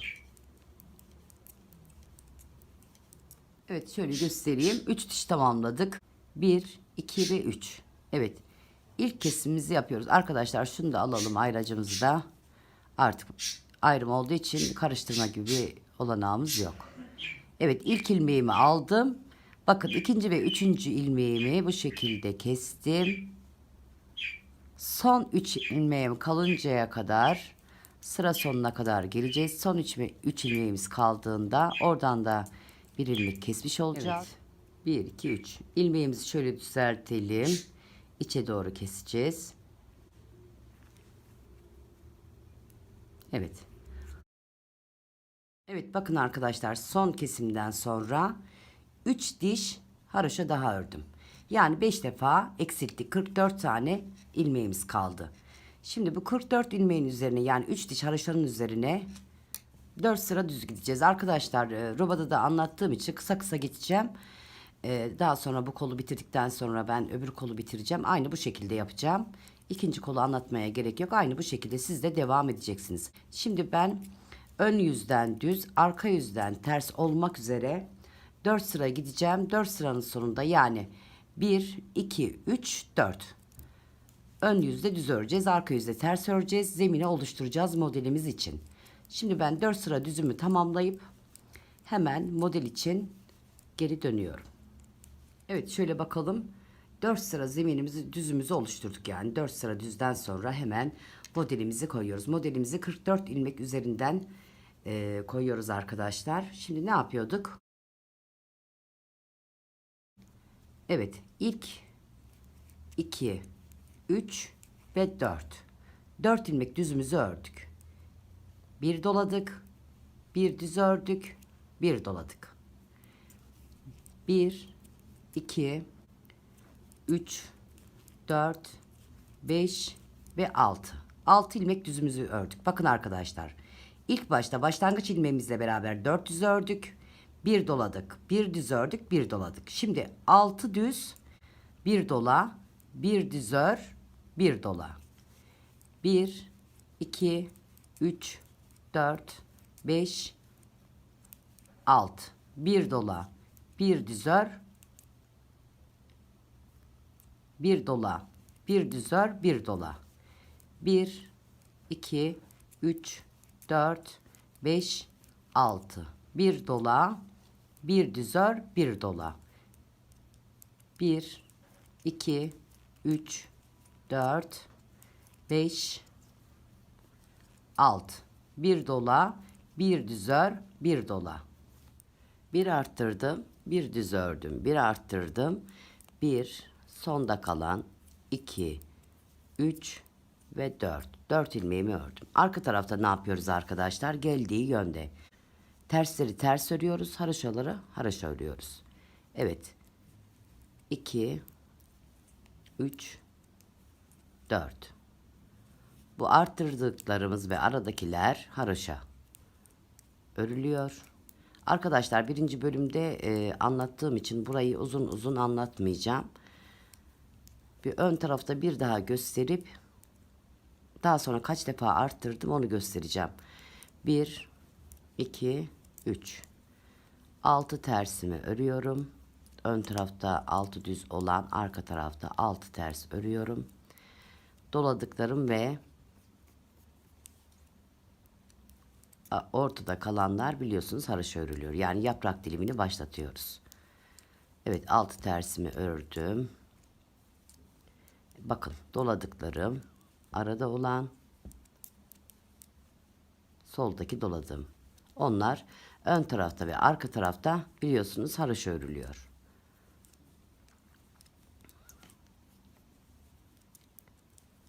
Evet, bu şekilde ön tarafa gelelim. Evet, ön tarafa geldik. Ön tarafta ne yapıyoruz? Düzlerimizi örüyoruz. Arttırmalara devam ediyoruz. 1, 2, 3 ve 4. 4 ilmeğimizi ördük. 4 ilmek düzümüzü ördük. Arttırmalarımız devam ediyor. Başını doluyoruz. Aradakileri haroşa örüyoruz. Tekrar başını doluyoruz. 6 ilmek düzümüzü örüyoruz. Evet, artırmaya geldik. Yani yaprak dilimimize geldik. Artırıyoruz. aradakileri haroşa örüyoruz ve artırıyoruz. Evet arkadaşlar, ben bu arttırma işlemini, yani buradaki arttırmalar 7 ilmek oluncaya kadar artıracağım. Daha sonra beraber devam edeceğiz. Evet, buradaki artırmalarımız 1, 2, 3, 4 ve 5. Yani ön tarafta bir daha arttıracağım arkadaşlar. Daha sonra arkadan dönüp geleceğim. Ön tarafa geldiğimizde arttırmadan devam edeceğiz. Şimdi ben bir arttırma daha yapıp hemen dönüyorum arkadaşlar. Evet arkadaşlar, dediğim gibi bir defa daha arttırdım. Burayı, bu kısmı, yani yaprak kısmımızı 7 ilmek yaptım. Bakın 1, 2, 3. Sağdan ve soldan 3 defa arttırdık. 6 defa arttırmış olduk. Bir de ortada başlarken düzümüz vardı. Arada tam 7 tane düzümüz oldu. 7 ilmek haroşamız oldu. Burada 6 ilmeğimiz, düzümüz sabit arkadaşlar. Bakın buradaki düzlerimiz sabit. Burada da 7 ilmek haroşamız oluştu. Şimdi ne yapacağız arkadaşlar? 6 sıra, yani şurada 3 ilmek haroşa daha oluşacak. 6 sıra arttırmadan ön tarafta düz, arka tarafta geldiği yönde, yani haroşaları haroşa, tersleri ters öreceğiz.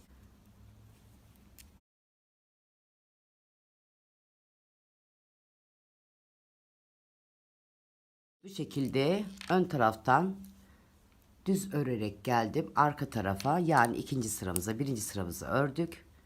İkinci sıramıza geldik. İkinci sıramızda tersleri ters, yani geldiği yönde örüyoruz. Tersleri ters örüyoruz.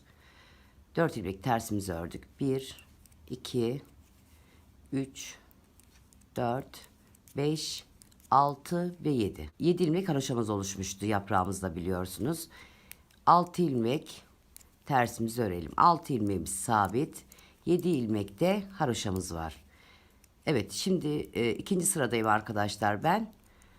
3, 4, 5, 6, yani 6 sırayı tamamladıktan sonra modelimizin yerini değiştireceğiz. Şimdi 6 sırayı tamamlayalım. Şu an ikinci sıramdayım. Ön yüzden tamamıyla düz örüyoruz, biliyorsunuz. Haroşalarımız da düz olduğu için. Arka taraftan da terslerimizi ters, 6 ilmek tersimiz var, 7 ilmek düzümüz var. Arka tarafta da bu şekilde örüyoruz. Daha sonra devam edeceğiz. 3 dişimizi artırarak 3 dişten sonrası, yani burada 7 tane ilmeğimiz oluşmuştu. 7 ilmekten sonra arttırmadan ön taraftan düz, arka taraftan haroşaları haroşa, tersleri ters olarak ördük. Alt sıramızı tamamladık. 1, 2, 3, 4, 5, 6. 6 diş haroşaya ulaştık. 1, 2 ve 3. Toplam 4 ilmek düzümüzü ördük. Şimdi artık kapatma işlemine geçiyoruz. Kapatırken, yani keserken, aynı zamanda da burada yeni bir yaprak dilimi oluşturacağız. 7 tane ilmeğimiz var. 7 ilmeğimizi, ilk ilmeğini kesiyoruz. Ortada kalan 3 haroşamızı örüyoruz. Daha sonra da buradaki, evet şurayı yanlış yapmışız. Sonda kalan 2 ilmeğimizi kesiyoruz. Ne yapıyoruz? İlmeklerimizi düzeltiyoruz. İçe doğru kesiyoruz. 1, 2 ve 3. Hem kesiyoruz hem de artırıyoruz. Yani yeni bir yaprak dilimi oluşturuyoruz. Doluyoruz, bakın arkadaşlar. 3 ilmek düzümüzü ördük, doladık. 1, 2 ve 3. Hemen buradaki yaprak dilimimizi kesiyoruz. Arada kalan 3 ilmek haroşamızı örüyoruz. Çeviriyoruz. Kesiyoruz. Yani roboda yaptığımızın tekrarını yapıyoruz arkadaşlar. Evet. 5 ilmek kaldı. 7 ilmekten 5 ilmek kaldı. 3 ilmek düzümüzü örüyoruz. Bir arttırıyoruz. 3 ilmek düzümüzü örüyoruz. Evet, yaprak dilimimizi sağdan ve soldan kesiyoruz. Evet, ilmeklerimizi düzeltelim ve keselim. Evet, sıra sonuna kadar bu şekilde gelelim. 3 ilmek düzümü ördüm, doladım. 3 ilmeğimi ördüm, Daha sonra haroşalardan sağından ve solundan kesmeler yapıyorum. Keserek aynı şekilde geldim. Ortada arttırdım. Buralardan kestim. Haroşalardan kestim. Şimdi bakın arkadaşlar, mantık şu. 1, 2 ve 3. Burada doluyorum. Sondaki ilmeğimi örüyorum. Başta bakın, kola burada başlarken arttırmadan başladım. Burada arttırdım. Neden? Mantık şu arkadaşlar. 3 ilmek düzümüzü ördükten sonra bir tane doluyoruz. 3 ilmeğimizi örüyoruz. Burada da 3 ilmeğimiz var. Yani yarım model bu tarafta kalıyor. Yarısı da bu tarafta kalıyor. Yani toplam 6 ilmeğimiz olmuş oluyor. Burada bir tane arttırdık biliyorsunuz. Burada da sıra sonunda arttırdık. Şimdi dönüp geldikten sonra burada da arttırmaya başlayacağım. Neden? Çünkü buraya geldiğimiz zaman buradakini öreceğiz. Sağdan ve soldan arttıracağız. Yani bunun yarım modeli burada kalıyor. Sağda ve solda kalıyor arkadaşlar. Unutmayalım. İlk başlangıçta arttırmıyoruz. Sonunda arttırıyoruz. Arkadan geliyoruz. Daha sonra burada da arttırmaya başlıyoruz. Evet, dönelim. O kısmı karıştırmayalım arkadaşlar. Model böyle dikildiği zaman, şöyle dikildiği zaman kolumuz modelin tamamı oluşacak kolun ucunda. Dikeceğimiz yer. Arka tarafta ne yapıyoruz arkadaşlar? Arka tarafta geldiği yönde örüyoruz. Bakın, arttırdığımızı düz ördük. 3 ilmeğimi ters örüyorum. Bakın, burada 7 haroşa vardı. 5 haroşamız kaldı. 1, 2, 3, 4 ve 5. 3 tersimizi örüyoruz. 2 ve 3. 3 tersten sonra arttırdığımızı düz örüyoruz. 1, 2 ve 3. Yani arka tarafta arkadaşlar geldiği yönde örüyoruz. Arttırdıklarımızı, yani başını doladıklarımızı düz, yani haroşa örüyoruz. Bakın, 3 tersimi ördüm. Doladığımı düz ördüm. Tekrar 3 tersimi ördüm. 5 tane haroşamız kalmıştı, 5 ilmek. 5 ilmek haroşamı ördüm. Bu şekilde sıra sonuna gelelim.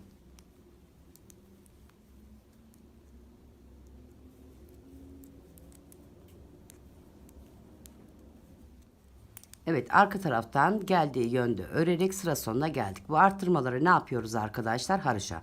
Bunlar haroşa. Bunlar da arka tarafta düz olanlar ters. Yani arka tarafta geldiği yönde örerek geldim ve döndüm. Şimdi bu tarafta da modelimizi koyuyoruz. Ne demiştik? İki tarafa yarım model düşüyor. 3 düz 3 düz olarak düşmüştü biliyorsunuz.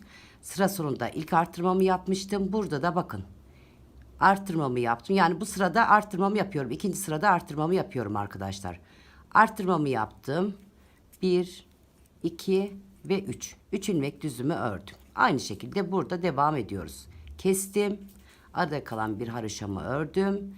Çevirdim. Kestim. Evet, 3 haroşamız kaldı. 1, 2 ve 3. Artık sağından ve solundan artırmalar yapacağız. İşte anlatmak istediğim bu arkadaşlar. Burada başlarken tek artırma yaptığımız için sıra sonuna geldim. Sıra sonunda ilk artırmamı yaptım. Şimdi artık iki taraflı artırma yaptığımız için burada da artırmaya başladım. İlk artırmamı bir sıra gittim geldim, ondan sonra yaptım. Ama sıra sonunda hemen artırmayı yaptım. O kısmı karıştırmayalım arkadaşlar. Doladım, ördüm ve doladım. 1, 2 ve 3. Evet. Kesiyoruz. Bir ilmek haroşamızı ördük. Kestik. Bunu da düzelterek. Ne oldu şimdi arkadaşlar? Ortada 3 ilmek haroşamız kaldı. Evet. 1, 2 ve 3. Doladım. Ortadaki haroşamı ördüm. Doladım. 1, 2 ve 3. Evet, sıra sonuna kadar bu şekilde geliyoruz. Evet, iki taraftan kestim. 1, 2 ve 3. Arttırdım. Ördüm haroşa olarak. Sondaki ilmeğimizi de ördüm. Döndüm. Arka tarafta ne yapıyorduk arkadaşlar? Bakın. Buradaki arttırmamıza kadar haroşa ördüm. 3 ilmeğimi ters, ön tarafta düz biliyorsunuz. 3 ilmeğimi ters ördüm. 3 ilmek haroşam kaldı. Haroşamı örüyorum. Yani yaprak dibimizi gitgide kapatıyoruz. 1, 2 ve 3. Ortadaki Arttırma yerlerimize gelince onları haroşa örüyoruz. Düz örüyoruz yani. 3 ilmek tersimi ördüm. 3 ilmek kapattığımız haroşa 3 ilmek kalmıştı biliyorsunuz. Bakın. Onu haroşa ördüm. 3 ilmek tersimi örüyorum. Yani arkada geldiği yönde örelim, ön tarafa gelelim arkadaşlar. Evet, arka tarafta geldiği yönde ördük. Ne yapıyorduk? Bu arttırmalar hep haroşa, yani ön tarafta ve arka tarafta düz örülüyor. 3 ilmek tersimizi ördük. 3 ilmek kalan yaprak dilimimizden haroşamızı ördük. Bakın. 1, 2 ve 3. Arttırdığımız ilmeği ördük. Sondaki ilmeğimizi ördük ve döndük. Şimdi burada artırmaya devam ederken buradaki ilmeğimizi kapatıyoruz. Yani burada 3 ilmeğimiz kaldı. Şu şekilde göstereyim. Evet, bakın burada örüyorum. Hemen artırıyorum. 3 ilmek düzümü örüyorum. Şimdi burada 3 tane kaldı. Artık bu yaprak dilimimi bakın arkadaşlar. Buraya yaprak dilimimi tamamen kapatıyorum. 1, 2 ve 3. Doluyoruz. 3 ilmek haroşamızı örüyoruz, doluyoruz. 3 ilmek düzümüzü örüyoruz. Daha sonra buradaki son kapatmamızı yapıyoruz. Yani 3 ilmek haroşamızı alıyoruz ve kapatıyoruz. Bakın. Burada bir ilmeğimiz kaldı. Burası artarak devam ediyor. 3 ilmeğimiz yan taraflarda sabit düzümüz. Bu şekilde devam ediyoruz. 1, 2 ve 3. Doladım. 1, ortada kalan ilmeklerimi haroşa örüyorum. Sona geldiğim zaman tekrar doluyorum. 1, 2 ve 3. Burada kalan 3 ilmek haroşamı birlikte kapatıyorum. 1, 2 ve 3. Doluyorum. 1, 2 ve 3 doluyorum. 3 ilmek düzümü örüyorum. Bu şekilde sıra sonuna kadar gelelim. Evet, sıra sonuna geldik. 3 ilmeği birlikte alıyoruz. Bunu tamamen kapattık. 1, 2 ve 3. Dola. 1, 2, sondaki ilmeğimizi de örüyoruz. Dönüyoruz. Arka tarafta nasıldı arkadaşlar? Geldiği yönde örüyorduk. Ne yapacağız şimdi? 1, 2 ve 3. Arttırdığımız ilmeğe kadar haroşa ördük. 3 tersimizi örüyoruz. 1, 2 ve 3. Bu ortada bir ilmek kaldı biliyorsunuz kapattığımız yaprak diliminden. Onu da ters örüyoruz. 1, 2 ve 3. Yani 7 tane ters örüyoruz. Haroşadan sonra 1, 2, 3, 4, 5, 6, 7. Bir tane daha göstereyim. Evet, bu doladıklarımızı ne yapıyorduk? Düz, aradakilerle beraber düz, yani haroşa örüyorduk. 1, 2 ve 3. 3 ilmek tersimizi ördük. Doladım, yaprak diliminden kalan bir ilmeğimiz var. Onu da ters örüyoruz. Yan taraftaki ilmeğimiz, 3 ilmeğimiz var. Onu da ters örüyoruz. Toplam 7 tane ters ördük. 1, 2, 3, 4, 5. Yani bu yeni yaprak dilimimiz 5 ilmek haroşa oluştu. Daha sonra 1, 2, 3, bu tek kalan ilmeğimiz 4, 5, 6 ve 7. Doladığımız ilmekler başından sonuna kadar haroşa örülüyor. Evet, bu sırayı da böyle tamamlayalım. Evet, 5 ilmek haroşamı ördüm. 1, 2, 3, 4, 5, 6, 7. Yani arka tarafta 5 düz 7 ters, 5 düz 7 ters, 5 düz olan haroşa, 7 ters olan da sağda ve solda terslerimiz var. 3'er tane, bir tane de bu kapattığımız yaprak diliminden ekledik. 7 tane tersimiz oldu. Evet. 1, 2 ve 3. Son 3 ilmeğimizde haroşa ördük ve döndük. Yani sondaki ilmeğimizle beraber. Şimdi bakın arkadaşlar, burada arttırmalarımız bitiyor. Düzlerimizi kapatıyoruz. Ne yapıyoruz? 1, 2 ve 3. Arttırmalar bitti artık arkadaşlar. Düzlerimizi kapatacağız burada. Düzlerimizi bitireceğiz. 1, 2. 2 düzümü ördüm. Bakın. 1, 2 ve 3. Burada da 2 düzüm kalıyor. Bunları şimdi bu şekilde alıyorum. 3 ilmek ördüm. Burada bir tane ilmeğimiz kalmıştı.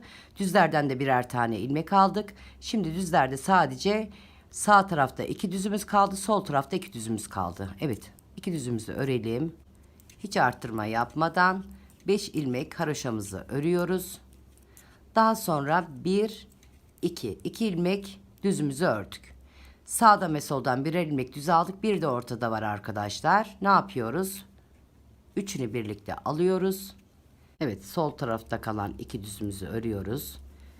Bu şekilde devam ediyoruz arkadaşlar. Arka taraftan geldiği yönde öreceğiz. Ön tarafa geldiğimizde, her geldiğimizde düzlerimizi bitireceğiz. Evet, bakın 3 ilmeğimi aldım. 2 düzüm de bu tarafta kaldı. 1, 2, 3, 4 ve 5. Evet. 2 ilmek düzümü ördüm. Sağdan bir ilmek, soldan bir ilmek aldım. Ortada da bir ilmeğim var. Bu şekilde 3 seferde bitireceğiz arkadaşlar. Evet. Yani diğer yaptığımız robodaki gibi. Şimdi ilk sırada 2 tane ilmeğimiz kaldı. Sağda ve solda 2'şer tane düzümüz kaldı. Dönüp geleceğiz. Bir tane düzümüz kalacak. Dönüp geleceğiz. Son düzümüzle ortayı tamamen birleştireceğiz. Arkadaşlar videoyu uzatmamak adına, çünkü baştan beri aynı olduğu için, roboda aynı olduğu için ne demek istediğimi burada anlamışsınızdır. Burada ilk düzümü kapatmaya başladım. Daha sonra ikinciyi bitireceğim. Daha sonra üçüncü bitecek. Bakın. 1, 2. Bu şekilde 3 ilmeğimi aldım. 1, 2. Yani bu sırada artırma yapmıyoruz. Düzleri bitiriyoruz. Düzleri kaç seferde bitiriyoruz arkadaşlar? Her öne geldiğimizde, yani ilk yapmaya başladık. İkinci öne geldiğimizde bir düzümüz kalacak. Üçüncü öne geldiğimizde düzlerimiz tamamen bitmiş olacak. O yüzden ben düzleri bitirinceye kadar öreceğim. Bitirdikten sonra hemen dönüyorum. Bakın 2 düzümü ördüm. Artırma artık yok. Sadece düzlerimizi bitiriyoruz. 2 düzümü de örüyorum.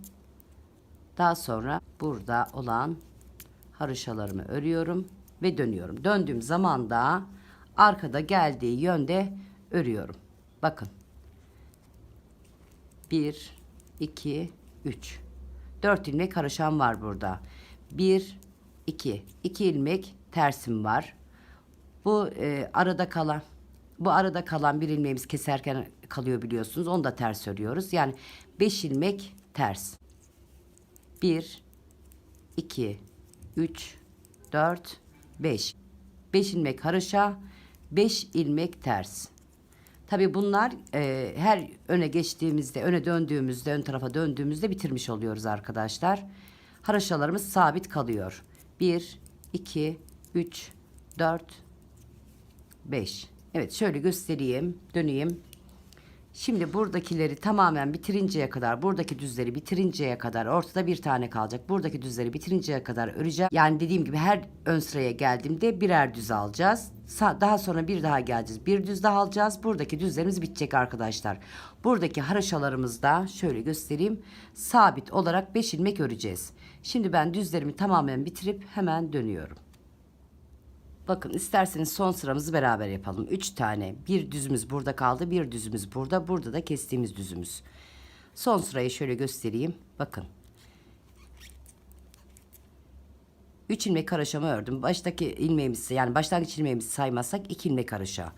Burada da şöyle anlatayım. Bakın. Başlangıç ilmeğimizi saymazsak 1, 2, 3 haroşa. 3 haroşa burada. 2 haroşa burada. Yani bu ortadaki yaprak dilimimiz gibi 2, 4, 5. 5 tane haroşamız oluşuyor bu şekilde dikerken. Evet. 2 ilmek haroşamı ördüm. Başlangıç ilmeğimle 3 ilmek ördüm. Bakın 1, 2 ve 3. Son birer düzlerimiz kaldı. Bir düzümü aldım, birer düzümü sağdan soldan aldım. Buralarda bir düzüm kaldı. Bu son sıram. Son sırayı isterseniz beraber yapalım diye başlattım. Evet. 1, 2, 3. 3 ilmeğimi birlikte aldım ve kapattım. Artık bakın son sırada düzlerimiz bitti. Tekrarlıyorum arkadaşlar. İkinci sırada yaparken birer düzümüz kaldı. Üçüncü sırada son düzlerimizi de kapatıyoruz. 1, 2, 3, 4, 5. Bunlar sabit demiştik. Bunlar hiç dokunmuyoruz. Buradaki düzlerimizi bitiriyoruz demiştik. 1, 2, 3. 3 tane düzümüz kaldı. Ortadaki ilmeğimizle beraber kapattık, sıfırladık. 1, 2, 3, 4, 5. Ne yapıyoruz? 1, 2, 3, yani sağda solda birer ilmeğimiz kaldı. Ortada bir ilmeğimiz var. Keserken oluşuyor. Üçünü birlikte alıyorum. Düzümü tamamen bitirdim. 1, 2, 3, 4, 5. Evet. Sıra sonuna kadar bu şekilde devam edelim.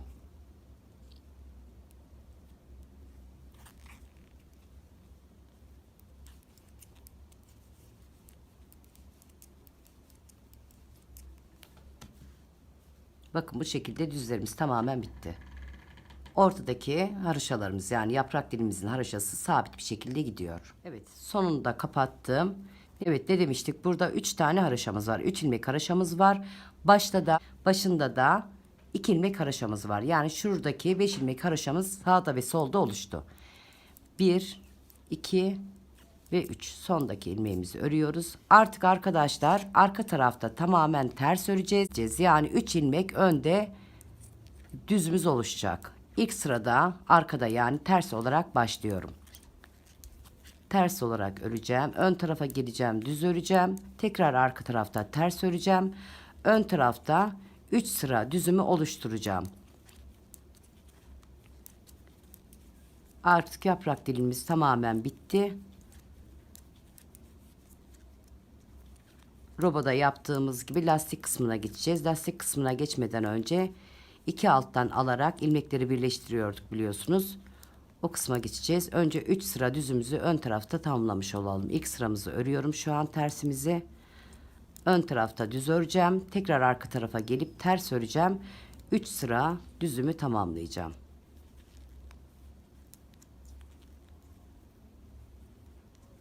Evet. İlk sıramızı ördük. Ön tarafta düz örelim. Arka tarafta tekrar ters örelim. 3 sıra düzümüzü tamamlayalım. Evet, bakın arkadaşlar. Düz örerek geldim. Arka taraftan ters ördüm. 3 sıra düzümü tamamladım. Bu modeli bitirdiğimizde ne yapmıştık? Hemen arka tarafa geçtiğimizde ters olarak başlamıştık. İkinci sırada düz ördük. Üçüncü sırada ters ördük. Evet. Şimdi yani 3 sıra düzümüzü tamamladık. Şimdi ne yapıyoruz arkadaşlar? İlk robaya başladığımızdaki gibi ilk ilmeğimizde hiçbir işlem yapmıyoruz. İlk ilmeğimizi örmeden aldık. Bakın. 1, 2. Şöyle bir alttan yaparak bir ilmek çıkarıyoruz. Bu şekilde ikisini birlikte örüyoruz. Bakın. 1, 2. İkinci delikten hemen girdik. Bakın bir ilmek çıkardık. İkisini birlikte örüyoruz. Sıra sonuna kadar bu işlemi yapıyoruz. Birinci bölümden başlayan arkadaşlar zaten bunu biliyorlar. Anlattım orada da. Çıkardım. İkisini birlikte ördüm. Evet, robaya başlarken bu işlemi yapmıştık biliyorsunuz. Aynı şekilde yapıyoruz. 1, 2. Bakın. Birinci değil, ikinciye girdim. Alttan bir ilmek çıkardım. İkisini birlikte örüyoruz. Evet, bakın bu şekilde tamamladım. Şöyle göstereyim. Son ilmeğimizi örüyoruz. Şimdi arka taraftan tamamını ters öreceğiz.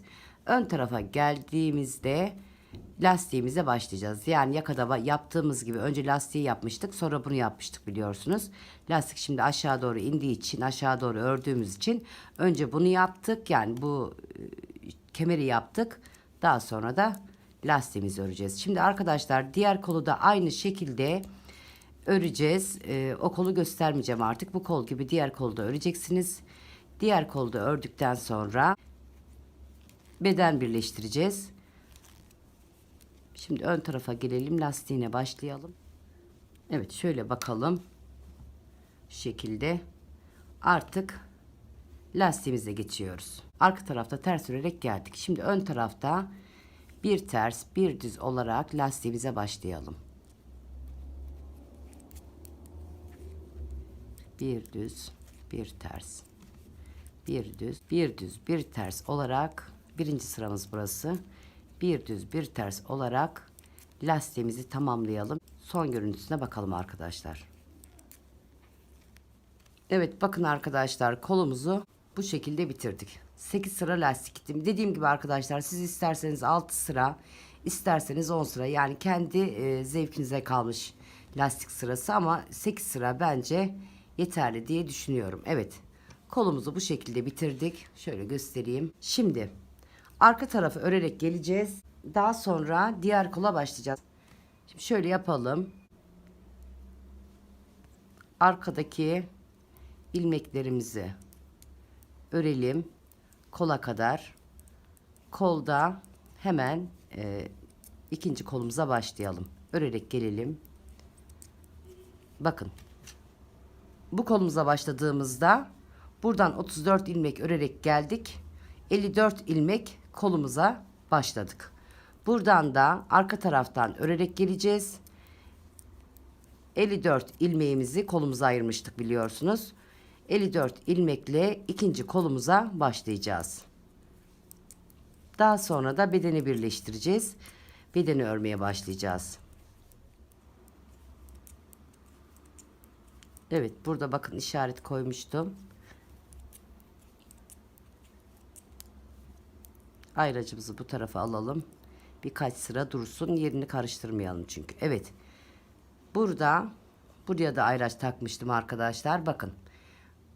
Bu kısımdan buraya kadar 54 ilmeğimiz var. Artık ikinci kolumuza başlayabiliriz.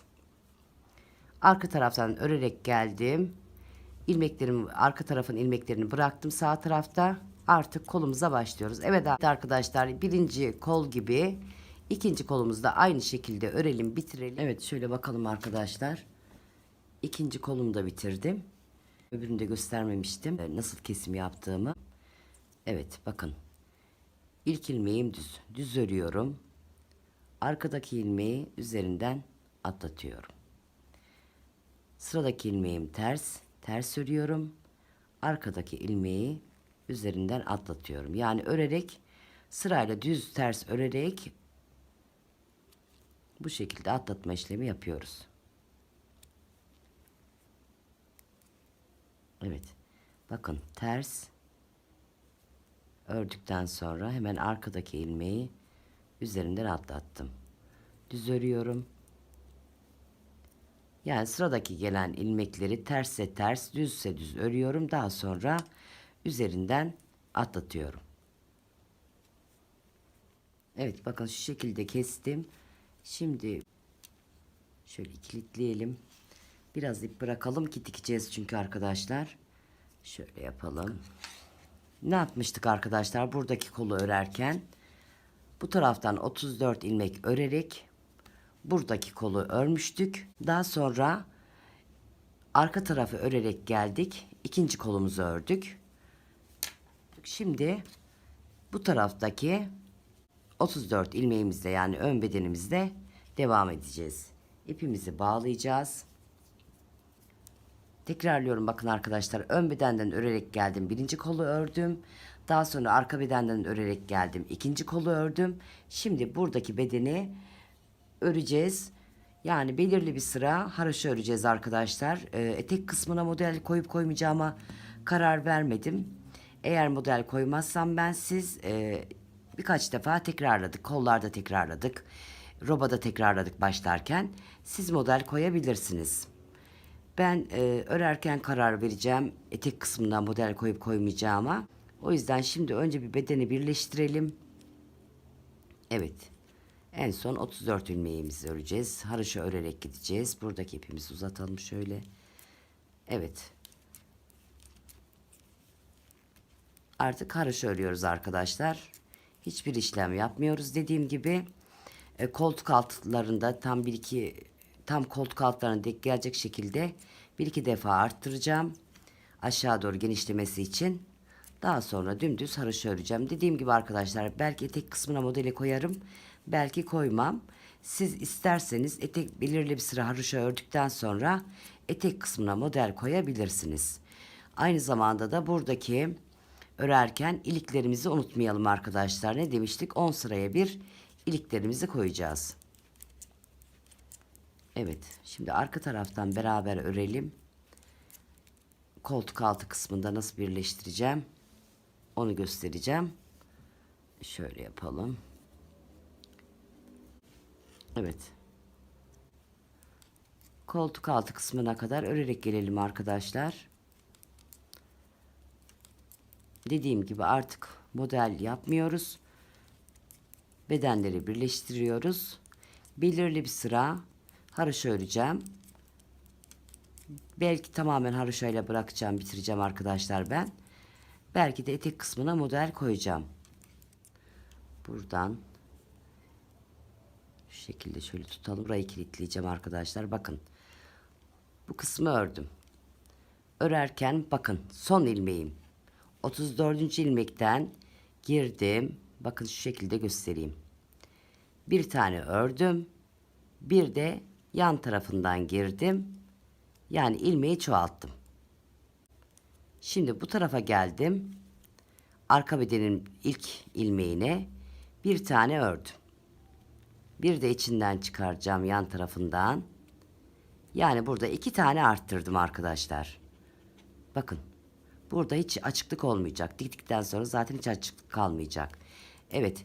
Diğer koltuk altına kadar düz örerek yani haroşa örerek gelelim. Evet. Arka bedeni örerek geldim. Sıra sonuna geldiğimizde ne yapıyoruz? Son ilmekte 2 ilmek çıkarıyoruz. Bakın. İçine girdim. Bir de şöyle yan tarafına gireceğiz. Bir ilmekten 2 tane ilmek çıkardık. Evet. Burada 34 ilmeğimiz vardı ön bedenimizde biliyorsun. 34 ilmeğimiz bu tarafta vardı ön bedenimizde. Buradan da bakın ilk ilmeğimi ördüm. Yan tarafından girdim. Bir ilmek daha ördüm. Yani 2 burada, 2 bu koltuk altta, 2 bu koltuk altında 4 tane ilmeğimiz oldu. Yani 4 tane ilmek arttırdık arkadaşlar. Bakın. Yani arttırarak geldik. Şimdi sıra sonuna gelelim. Düz örerek. Evet şimdi ön tarafa gelelim. O tarafta işaret koyacağım. Ve daha sonra bedeni ilerleteceğim. Evet. Şimdi bu taraftan gelirken arkadaşlar bir daha artırma yapacağız. 1, 2, 3, 4, 5 ve 6. Bu patımız arkadaşlar. Ama patımızla beraber haroşa öreceğimiz için bedeni patı karıştırmayalım. Çünkü ilik açacağız arkadaşlar. Ona çok dikkat edelim. Sayarak gidelim. Yani iliklerimize bakarak gidelim ki o kısmını karıştırmayalım. Yine koltuk altına gelelim. Koltuk altından sağdan ve soldan yine arttırma yapacağım. Koltuk altına denk geldiği için arkadaşlar arttırdığımız yerler belli olmaz. Evet şöyle sayalım. 2, 4, 6, 8, 10, 12, 14, 16, 18, 20, 22, 24, 26, 28, 30, 32, 33, 34, 35. ilmekte bakın bir tane arttırmıştık biliyorsunuz. 35. ilmekte bir daha arttırdım. Evet. Burada da hemen Bir daha arttıracağım. Diğer koltuk altında da arttıracağım arkadaşlar. Arttırma işlemimiz bitecek. Artık tamamen haroşa öreceğiz. Diğer koltuk altına da gelelim. Yani aşağı doğru biraz genişletmiş olacağız. Evet, bakın sıra sonuna geldim arka tarafa. Arka tarafın sonuna, yani arka taraftaki ilmeğin sonuna geldim. Bakın son arttırdığım ilmek, bakın arkadaşlar. Yan tarafından girdim. Bir tane daha arttırdım. Hemen yanındaki ilmekten bir tane ördüm. Yan tarafına girdim. Bir tane daha ördüm. Yani 2, 4, 6, 8. Bir arka kısımda arttırdım gelirken, bir de ön kısımda arttırdım. Toplam 8 ilmek arttırdım arkadaşlar. 147 tane ilmeğimiz oldu. Şimdi artık bu 147 tane ilmeğimizi düz örerek aşağı doğru ineceğiz. Şöyle şuraya bir de ayraç takalım. Kaç sıra gittiğimizi söyleyeceğim. Tekrarlıyorum arkadaşlar. İliklerimizi unutmayalım. Evet, şu alttan şöyle yapalım. Bakın. İlk sıramız bu şekilde, ayracı takalım. Kaç sıra gittiğimizi söyleyeceğim. Evet, artık ben ilerleteceğim. İlerlettikten sonra nasıl öreceğimi de karar vereceğim arkadaşlar. Eğer modeli örecek olursam modeli artık tekrar anlatmayacağım. Birinci bölümde, ikinci bölümde modeli yeterince anlattım. Bu bölümde de arkadaşlar kollarda modeli anlattım. Videoyu da uzatmaya gerek yok. Uzatmanın da bir anlamı yok. Ona göre eğer siz de karar verirseniz etek kısmına modeli koyarak sonlandırabilirsiniz. Evet, bakın. 1, 2, 3, 4, 5, 6. 4 diş daha yaptıktan, yani 4 diş daha ördükten sonra kaçıncı düğmeliğimiz olacak? 1, 2, 3, 4. Dördüncü düğmeliğimizi koyacağız. Evet, haroşa örerek artık bedeni birleştirdik biliyorsunuz. Artık haroşa örerek devam edeceğiz arkadaşlar. Artırma işlemimiz de bitti. 147 tane ilmeğimiz oldu. Artık beden kısmını haroşa örerek devam edeceğiz. Şimdi ben ilerletip hemen dönüyorum arkadaşlar. Şuradan bırakmıştık, hatta işaret koymuştuk. 18 sıra haroşa gittim arkadaşlar. Daha sonra modelimizi koymadan önce biliyorsunuz 4 sıra düz zemine oluşturuyorduk. Modelimizi koyuyorduk. 4 sıra düzümü de gittim arkadaşlar. Bu arada son, bakın şöyle göstereyim. Son düğme iliğimi de açtım. Ne demiştik düğmeliklerimize? 10 diş haroşa arayla düğme iliğimizi açıyoruz. Son düğme iliğimizi açtık. 1, 2, 3, 4 ve 5. 5 tane düğme iliğimiz oluştu. Artık düğme iliği de açmayacağız. Sadece ne yapacağız arkadaşlar? Zemini de oluşturduğumuz için, 4 sıra düzümüzde oluşturduğumuz için artık modelimize geçeceğiz. Yaprak modelimizi koyduktan sonra alt tarafa bu lastikten koymayacağız arkadaşlar. Bu lastik toplayacağı için burada bu robada hatırlıyorsanız düzleri bir alttan batarak, kolay selanik yaparak gitmiştik. Lastiği de öyle gideceğiz arkadaşlar. Yoksa eğer bu lastiği yaparsak etek kısmında lastik toplar. Şimdi artık modelimize geçelim. Son modelimizi koyduktan sonra lastikle etek kısmını bitirelim ve hırkamızı dikerek tamamlayalım arkadaşlar. Evet, şimdi 6 ilmek haroşamızı örelim. 1, 2, 3, 4, 5 ve 6. Bir tane düz örüyorduk. Hemen artırma yapıyorduk. 1, 2, 3, 4, 5 ve 6. 6 düzümüzü örüyorduk. Bir dola, bir düz ör, bir dola. 6 ilmek düzümüzü örüyorduk. Modelimize başladık arkadaşlar. 6 ilmek düzümüzü ördük. Bir dola, bir düz ör, bir dola. 1, 2, 3, 4, 5, 6. Bir dola, bir düz ör, bir dola. Sıra sonuna kadar bu şekilde devam edelim. 1, 2, 3, 4, 5 ve 6. Bir dola, bir ör. Patımızı örüyoruz 6 ilmek ve dönüyoruz. Arkadaşlar dediğim gibi robada da anlattım. O yüzden bu kısmını uzun uzun anlatmayacağım. Çok kısa tutacağım. Şimdi arka tarafta ne yapıyorduk? Arka tarafta geldiği gibi örüyorduk. Doladığımız ilmekleri onları haroşa örüyorduk. Bir de patımızı. 2, 3, 4, 5 ve 6. 2, 4, 6. 6 ilmek patımızı ördük. Bakın bir ördük. Haroşamızı bir de doladığımız ilmeği ördük. Biliyorsunuz arkadaşlar sağda ve solda yarım model olarak başlatıyoruz.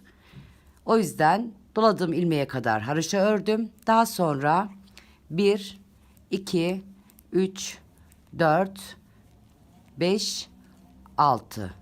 Bakın doladığım ilmeğe kadar patımla beraber bir tane vardı. Düz örmüştüm. Bir de doladığım ilmek tamamen haroşa ördüm. Daha sonra ön tarafta düz ördüğüm burada 2, 4, 6 ters olarak ördüm. Arka tarafta doladığım ilmek düz. Ortadaki ilmek düz. Doladığım ilmek düz. 6 ilmek tersimizi örüyoruz. Doladığımız ilmek ve arada olan bir tane ilmeğimiz var biliyorsunuz. Sağ tarafta ve sol tarafta arttırırken bunları ne yapıyoruz? Haroşa örüyoruz. Her ön tarafa geldiğimiz zaman da arttırıyoruz. Şimdi arka tarafta ne demiştik? Geldiği gibi örüyoruz. 6 ilmek ters. Ortadaki sağda ve solda arttırdığımız ilmekleri düz örüyoruz. 1, 2 ve 3. 6 ilmek tersimizi örüyoruz.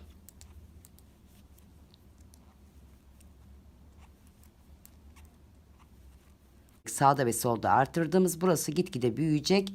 Haroşamız gitgide artacak. Bunu haroşa ön kısımda ve arka kısımda düz örüyorduk. Evet sıra sonuna kadar bu şekilde gelelim. Sağ ve solu yarım model biliyorsunuz. Yan taraftaki düzümü ördüm. Daha sonra da patımı örüyorum. Ön tarafa gelince ne yapıyoruz arkadaşlar? Ön tarafta son defa göstereyim. Dediğim gibi arka tarafta geldiği gibi örüyoruz. Bu arttırdıklarımız haroşa. Bu önde düz ördüklerimizde arka tarafta ters örüyoruz. Ön tarafta devamlı modeli koyuyoruz. Tekrar göstereyim. Daha sonra modeli ilerletince beraberce devam edeceğiz. 2, 4 ve 6. 2, 4, 6. 6 ilmek patımızı ördük. Bir ilmek düzümü ördüm. Arttırdığım yerde tekrar ördüm ve arttırdım. 2 ilmek düzüm oldu. Yani yarım modelimize devam ediyoruz. 1, 2, 3, 4, 5 ve 6. Doluyoruz. Aradakileri haroşa örüyoruz. 3 ilmek haroşamız oluştu biliyorsunuz. Hemen tekrar doluyorum. 1, 2, 3, 4, 5 ve 6. Bakın. Buradaki yaprak dilimimiz büyüyüp gidecek. 1, 2, 3. 3 ilmek haroşamız oluştu. Bir dola. 3 ilmek haroşamı örüyorum. Tekrar doluyorum. 1, 2, 3, 4, 5, 6. Doluyorum. 3 ilmek haroşamı örüyorum. Ön tarafta ve arka tarafta bu yaprak dilimlerimiz haroşa örülüyor arkadaşlar. Tekrar doladım. 1, 2, 3, 4, 5 ve 6. Doluyorum. Aradaki haroşamı örüyorum.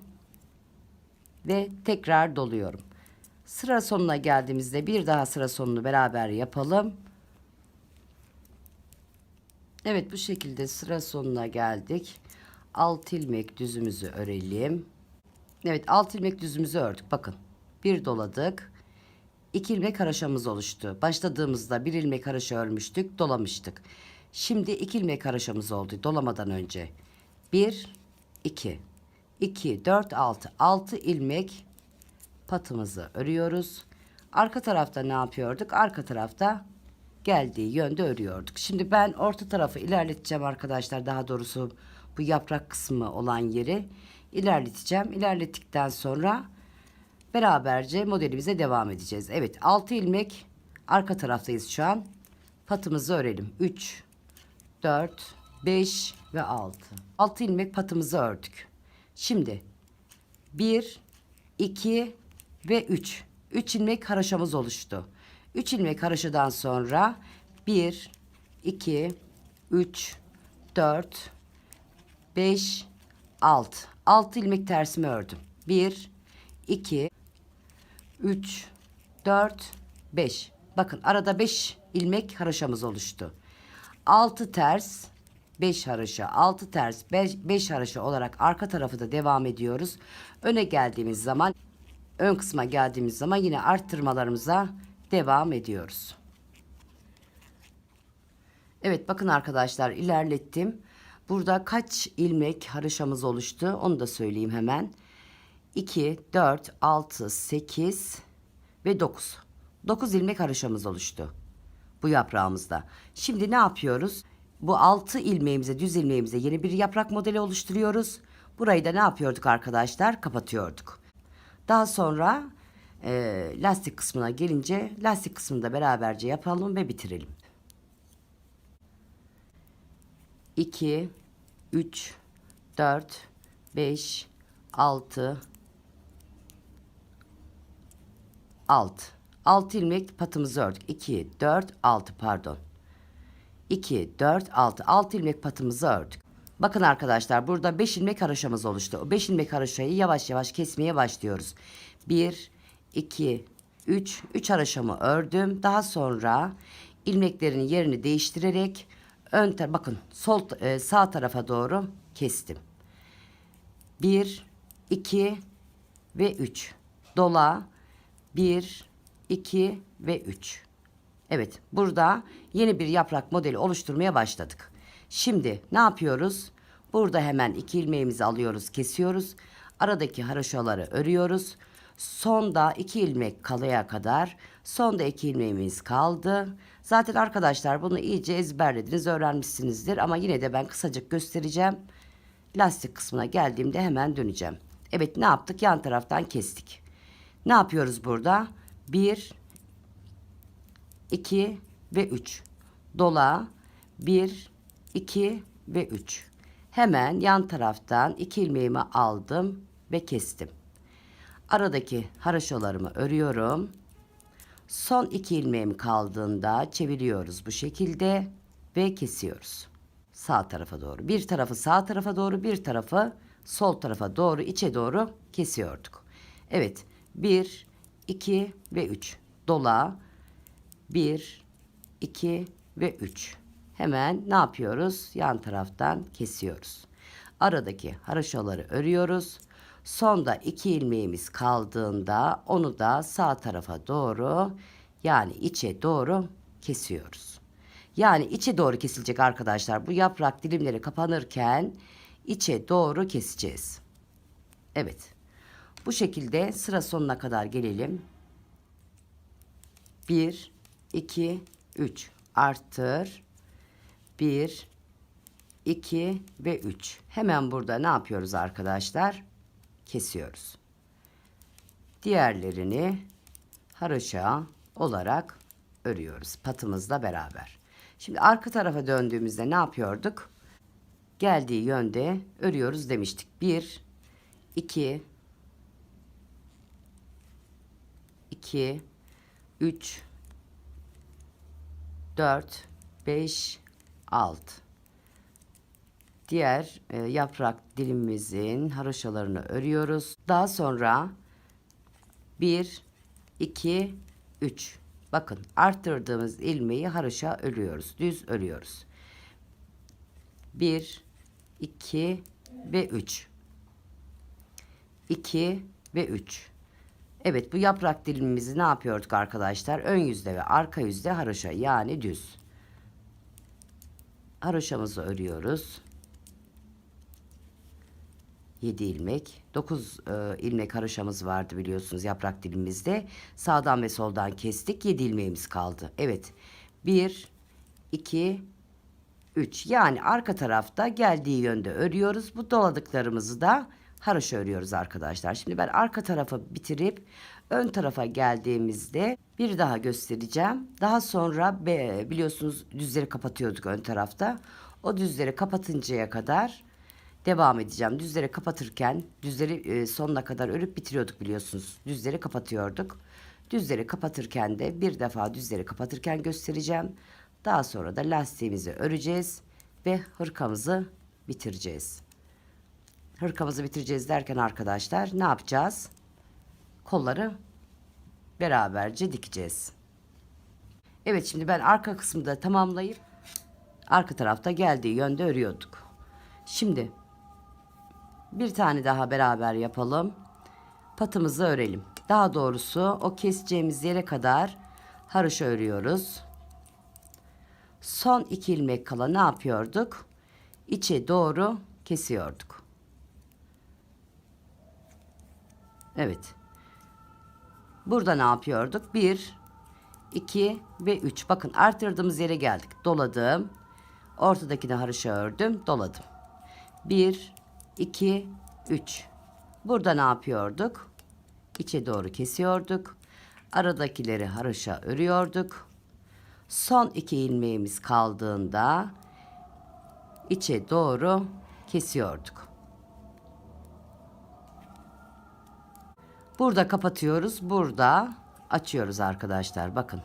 Haroşaları çoğaltıyoruz. Doladım. 3 ilmeğimi ördüm. İçe doğru kestim. Aradakileri haroşa ördüm. Son 2 ilmeğim kaldığında ilmeklerimi düzeltiyorum. İçe doğru kesiyorum. 1, 2 ve 3. Buraya geldiğimizde doluyoruz. Ortadakini haroşa örüyoruz, doluyoruz. Yani burayı gitgide açarken buradaki yaprak dilimimizi, yani buradaki haroşaları bitiriyoruz. Evet, bu şekilde örüyoruz arkadaşlar. Şimdi ben bunu ilerleteceğim. İlerlettikten sonra hemen dönüyorum.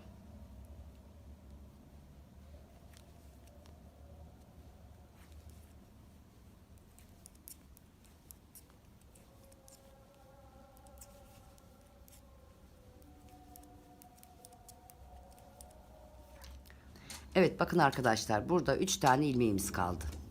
Yani bunu tamamen kapatıyoruz. Şimdi önce patımızı örelim. Kesmelere devam ediyoruz. Buradan başlatmak istedim videoyu. 2, 3, 4, 5 ve 6. 6 ilmek patımızı ördük. Buradan son defa kesiyoruz. İçe doğru demiştik. Kestik. 1, 2 ve 3. Artırma yapıyoruz arkadaşlar. Doluyoruz. Aradaki haroşalarımızı örüyoruz. Tekrar doluyoruz. 1, 2 ve 3. Ne yapıyorduk? 1, 2, 3. 3 ilmek haroşamız kalmıştı. Tamamen bunu kapatıyoruz. Evet. 1, 2 ve 3. Artırma yapıyoruz.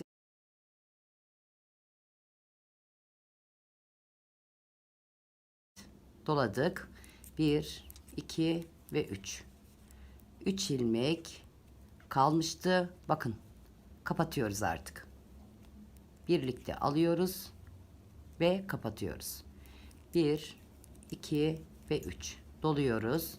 Aradaki haroşalarımızı örüyoruz. Tekrar doluyoruz. 1, 2 ve 3. 3 ilmek birlikte, yani bu yaprak modelimiz tamamen kapanıyor. Şimdi arkadaşlar, bu sırada sıra sonuna kadar bu şekilde örüyoruz.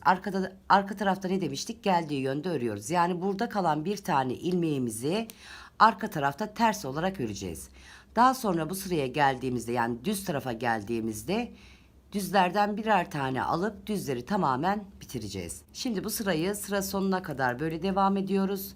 Arka tarafta dediğim gibi geldiği yönde örüyoruz. Burada kalan bir tane ilmeğimizi ters olarak örüyoruz arka tarafta. Yani arka tarafta 3 bu tarafta düz var, 3 bu tarafta düz var, bir tane de ortada var. Arkada 7 tane 7 ilmek ters öreceğiz. Evet, bu şekilde örelim. Arka tarafı da örüp, evet bakın arkadaşlar, arka taraftan da örerek geldim. Ne yaptık? Bu bir tane kalan ilmeğimizi İki düzle birleştirdik. İki taraftaki düzle birleştirdik. Arka tarafta 7 ilmek ters ördük. Ön tarafta 7 ilmek düzümüz oluştu. Şimdi bu kısmı da arkadaşlar ne yapıyoruz? Artık düzlerimizi kapatıyoruz. 6 ilmek patımızı örelim. 1 2 3 4 5 6 6 ilmek patımızı ördük, haroşamızı ördük. Ne yapmıştık? Buradaki yarım modelimizde bir tane ilmeğimiz kalmıştı. Onu düz örmüştük. 1 2 ve 3 arkadaşlar doluyoruz. Aradaki haroşalarımızı örüyoruz. Tekrar doluyoruz. Burada ne yapıyoruz arkadaşlar? 1 2 düzleri kapatıyoruz artık. Bir tane düz sağdan, bir tane düz soldan alıyoruz. Ortada da düzümüz var. Bir tane kalan ilmeğimiz var biliyorsunuz modelimizden. Üçünü birlikte alıyorum ve kesiyorum. Burada kaç düzümüz kaldı? 1 ve 2. Artırma yapıyoruz. Aradaki haroşalarımızı örüyoruz. Tekrar doluyoruz. 1 2. 2 ilmek düzümüzü ördük. 1 ilmek sağdan demiştik. 1 ilmek soldan. Ortadaki kalan ilmekle birleştirip bakın üçünü birlikte kestim. Şimdi ne kaldı burada? 2 tane düzümüz kaldı. 2 ilmek düzümüz kaldı. Evet. Arka taraftan geldiği gibi örüp ön tarafa geldiğimizde yine birer ilmek alacağız düzlerden arkadaşlar. Bu şekilde devam edelim. Evet, sağda ve solda üçer ilmeğimizi bitireceğiz demiştik arkadaşlar. En son bakın ilkini beraber yaptık. Birer ilmek daha kaldı demiştik. İkincisini yaptım ben. Üçüncüsünde burada önceki yaptığımız yani robada yaptığımızı yapmayacağız. Buradakileri arkadaşlar aşağı doğru öreceğiz. Burada 11 tane haroşamız oluştu. Burada 3 tane düzümüz var. 11 haroşamızı ve 3 düzümüzü belirli bir sıra öreceğiz. Daha sonra da lastiğimizi koyacağız arkadaşlar. Bu sırayı tamamen düz gidiyoruz. Bakın. 3 ilmeğimiz kaldı. Son ilmeklerimizde son 3 ilmeğimizde sağda ve solda birer ilmek, bir de ortada ilmeğimiz var. 3 ilmeğimiz kaldı en son olarak. Ama ben burayı böyle bu şekilde büzmeyeceğim. Yani kapatmayacağım. Burayı da direkt olarak aşağı ineceğim düz olarak. Buradakiler de haroşa olarak inecek. Ne yapacağız burayı? Bu sırayı tamamen düz gideceğiz. Yani belirli bir sıra arka taraftan ve ön taraftan öreceğiz. Belirli bir sıra gittikten sonra arkadaşlar lastiğimizi koyacağız. Lastiğimize ne demiştik? Selanik koyacağız. Çünkü normal lastik tamamen büzer. O yüzden alt tarafı genişlemesi için Selanik koyacağız. Burada 11 tane haroşamız oluştu. Kesmeye başladığımızda birinci sırada ve ikinci sırada artırmalara devam etmiştim. Daha sonra bu sıraya geldiğimizde artık artırmaları bırakıyoruz. Bu sırayı tamamen düz gidiyoruz. Yani şu 3 tane ilmeğimizi, son kalan 3 ilmeğimizi büzmüyoruz arkadaşlar. Ön tarafta hepsini düz gidiyoruz. Arka tarafta da buradaki haroşaları yine arkada haroşa örüyoruz. Bu 3 tane ilmeğimizi arka tarafta ters örüyoruz. Şimdi sıra sonuna kadar düz gidelim. Sıra sonuna geldiğimizde yani daha doğrusu arka tarafa döndüğümüzde haroşalara haroşa o 3 tane ilmeğimizi ters öreceğiz.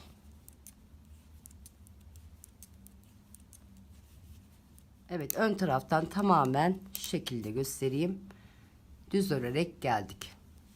Arka tarafta ne yapıyoruz? Arka tarafta geldiği yönde örüyoruz. Yani tersleri ters, haroşaları haroşa örüyoruz.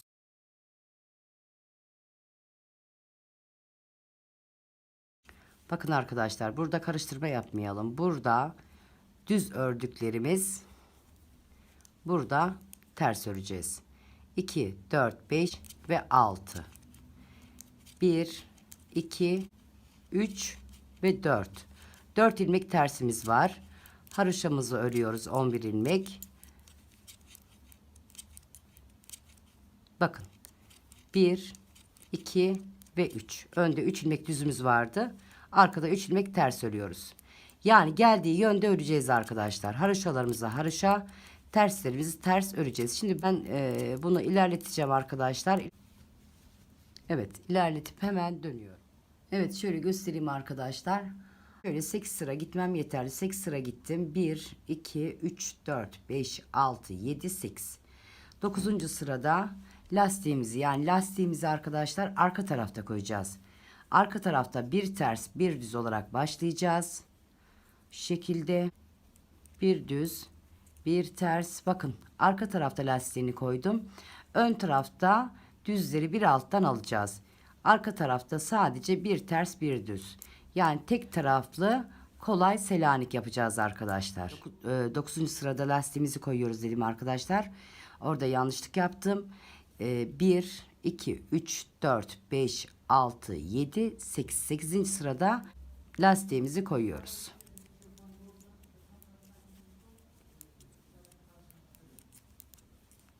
Evet, sıra sonuna bir ters bir düz olarak geldik. Şimdi arkadaşlar başta yanlışlık yaptım. Burayı bu kısmı biliyorsunuz, pat kısmımızı haroşa.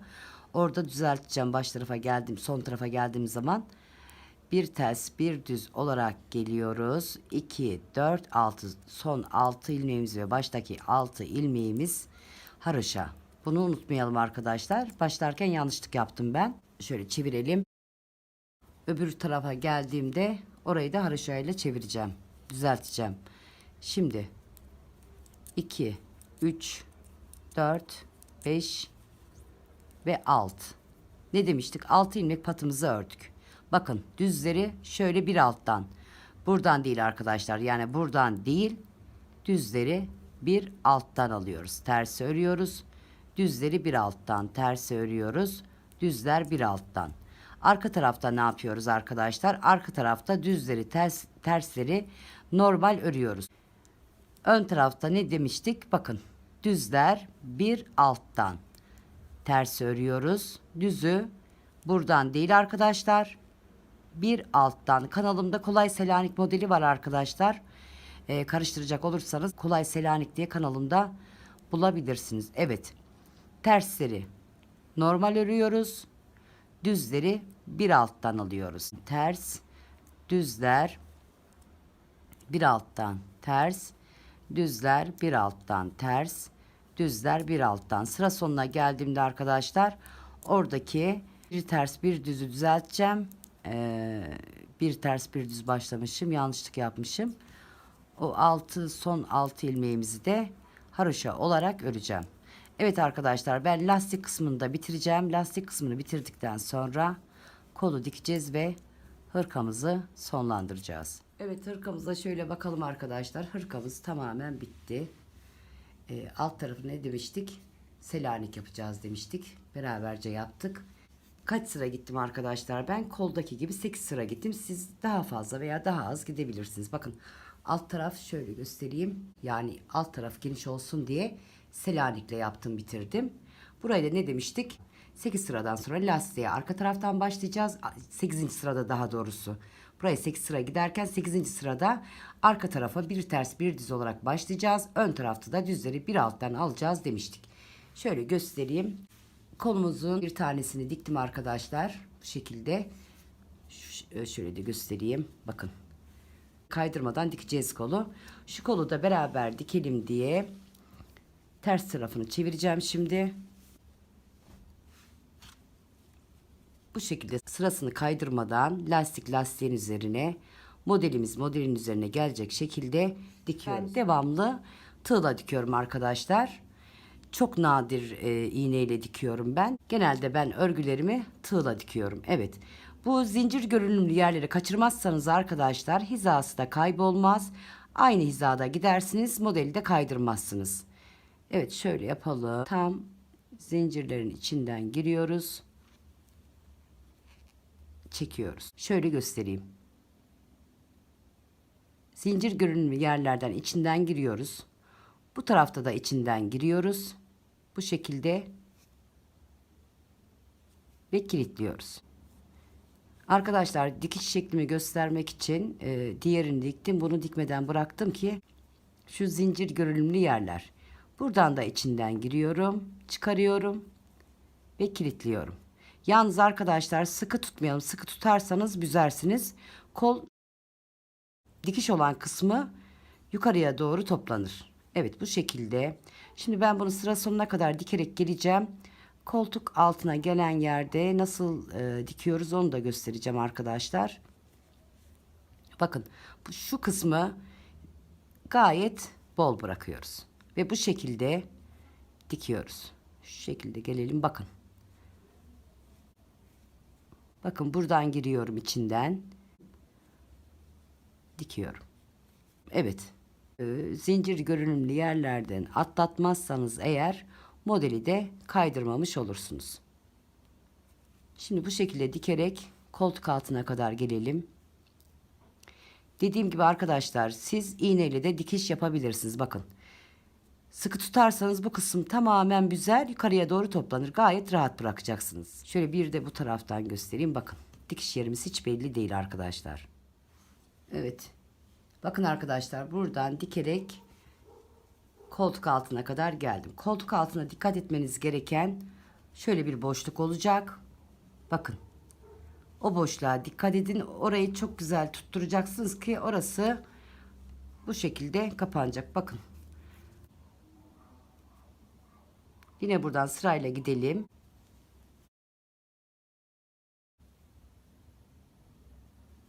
İğne ile de dikerseniz arkadaşlar bu şekilde dikeceksiniz.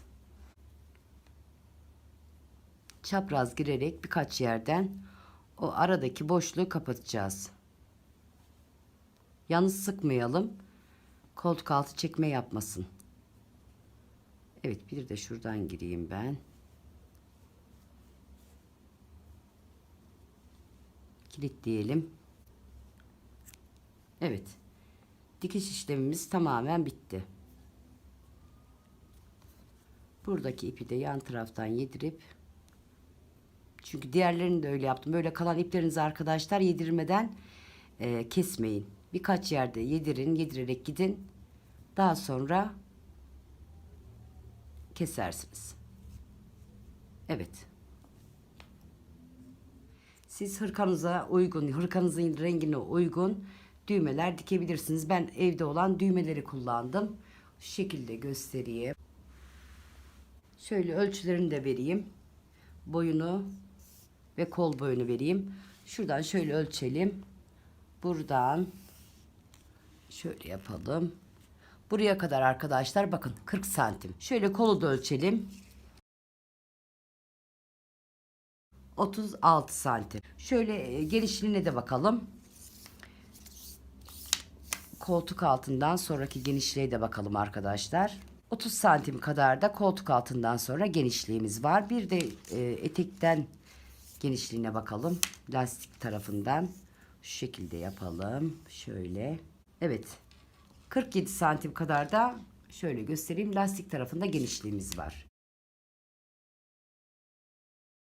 Arkadaşlar, hırkamız bittikten sonra vakti olanlar buralara rokoko işleyebilirler. Bu kısımlara, şuralara işlemeler yapabilirler. Bu boşluklara işlemeler yapabilirler. Ben böyle sade yaptım. Böyle istendi çünkü benden.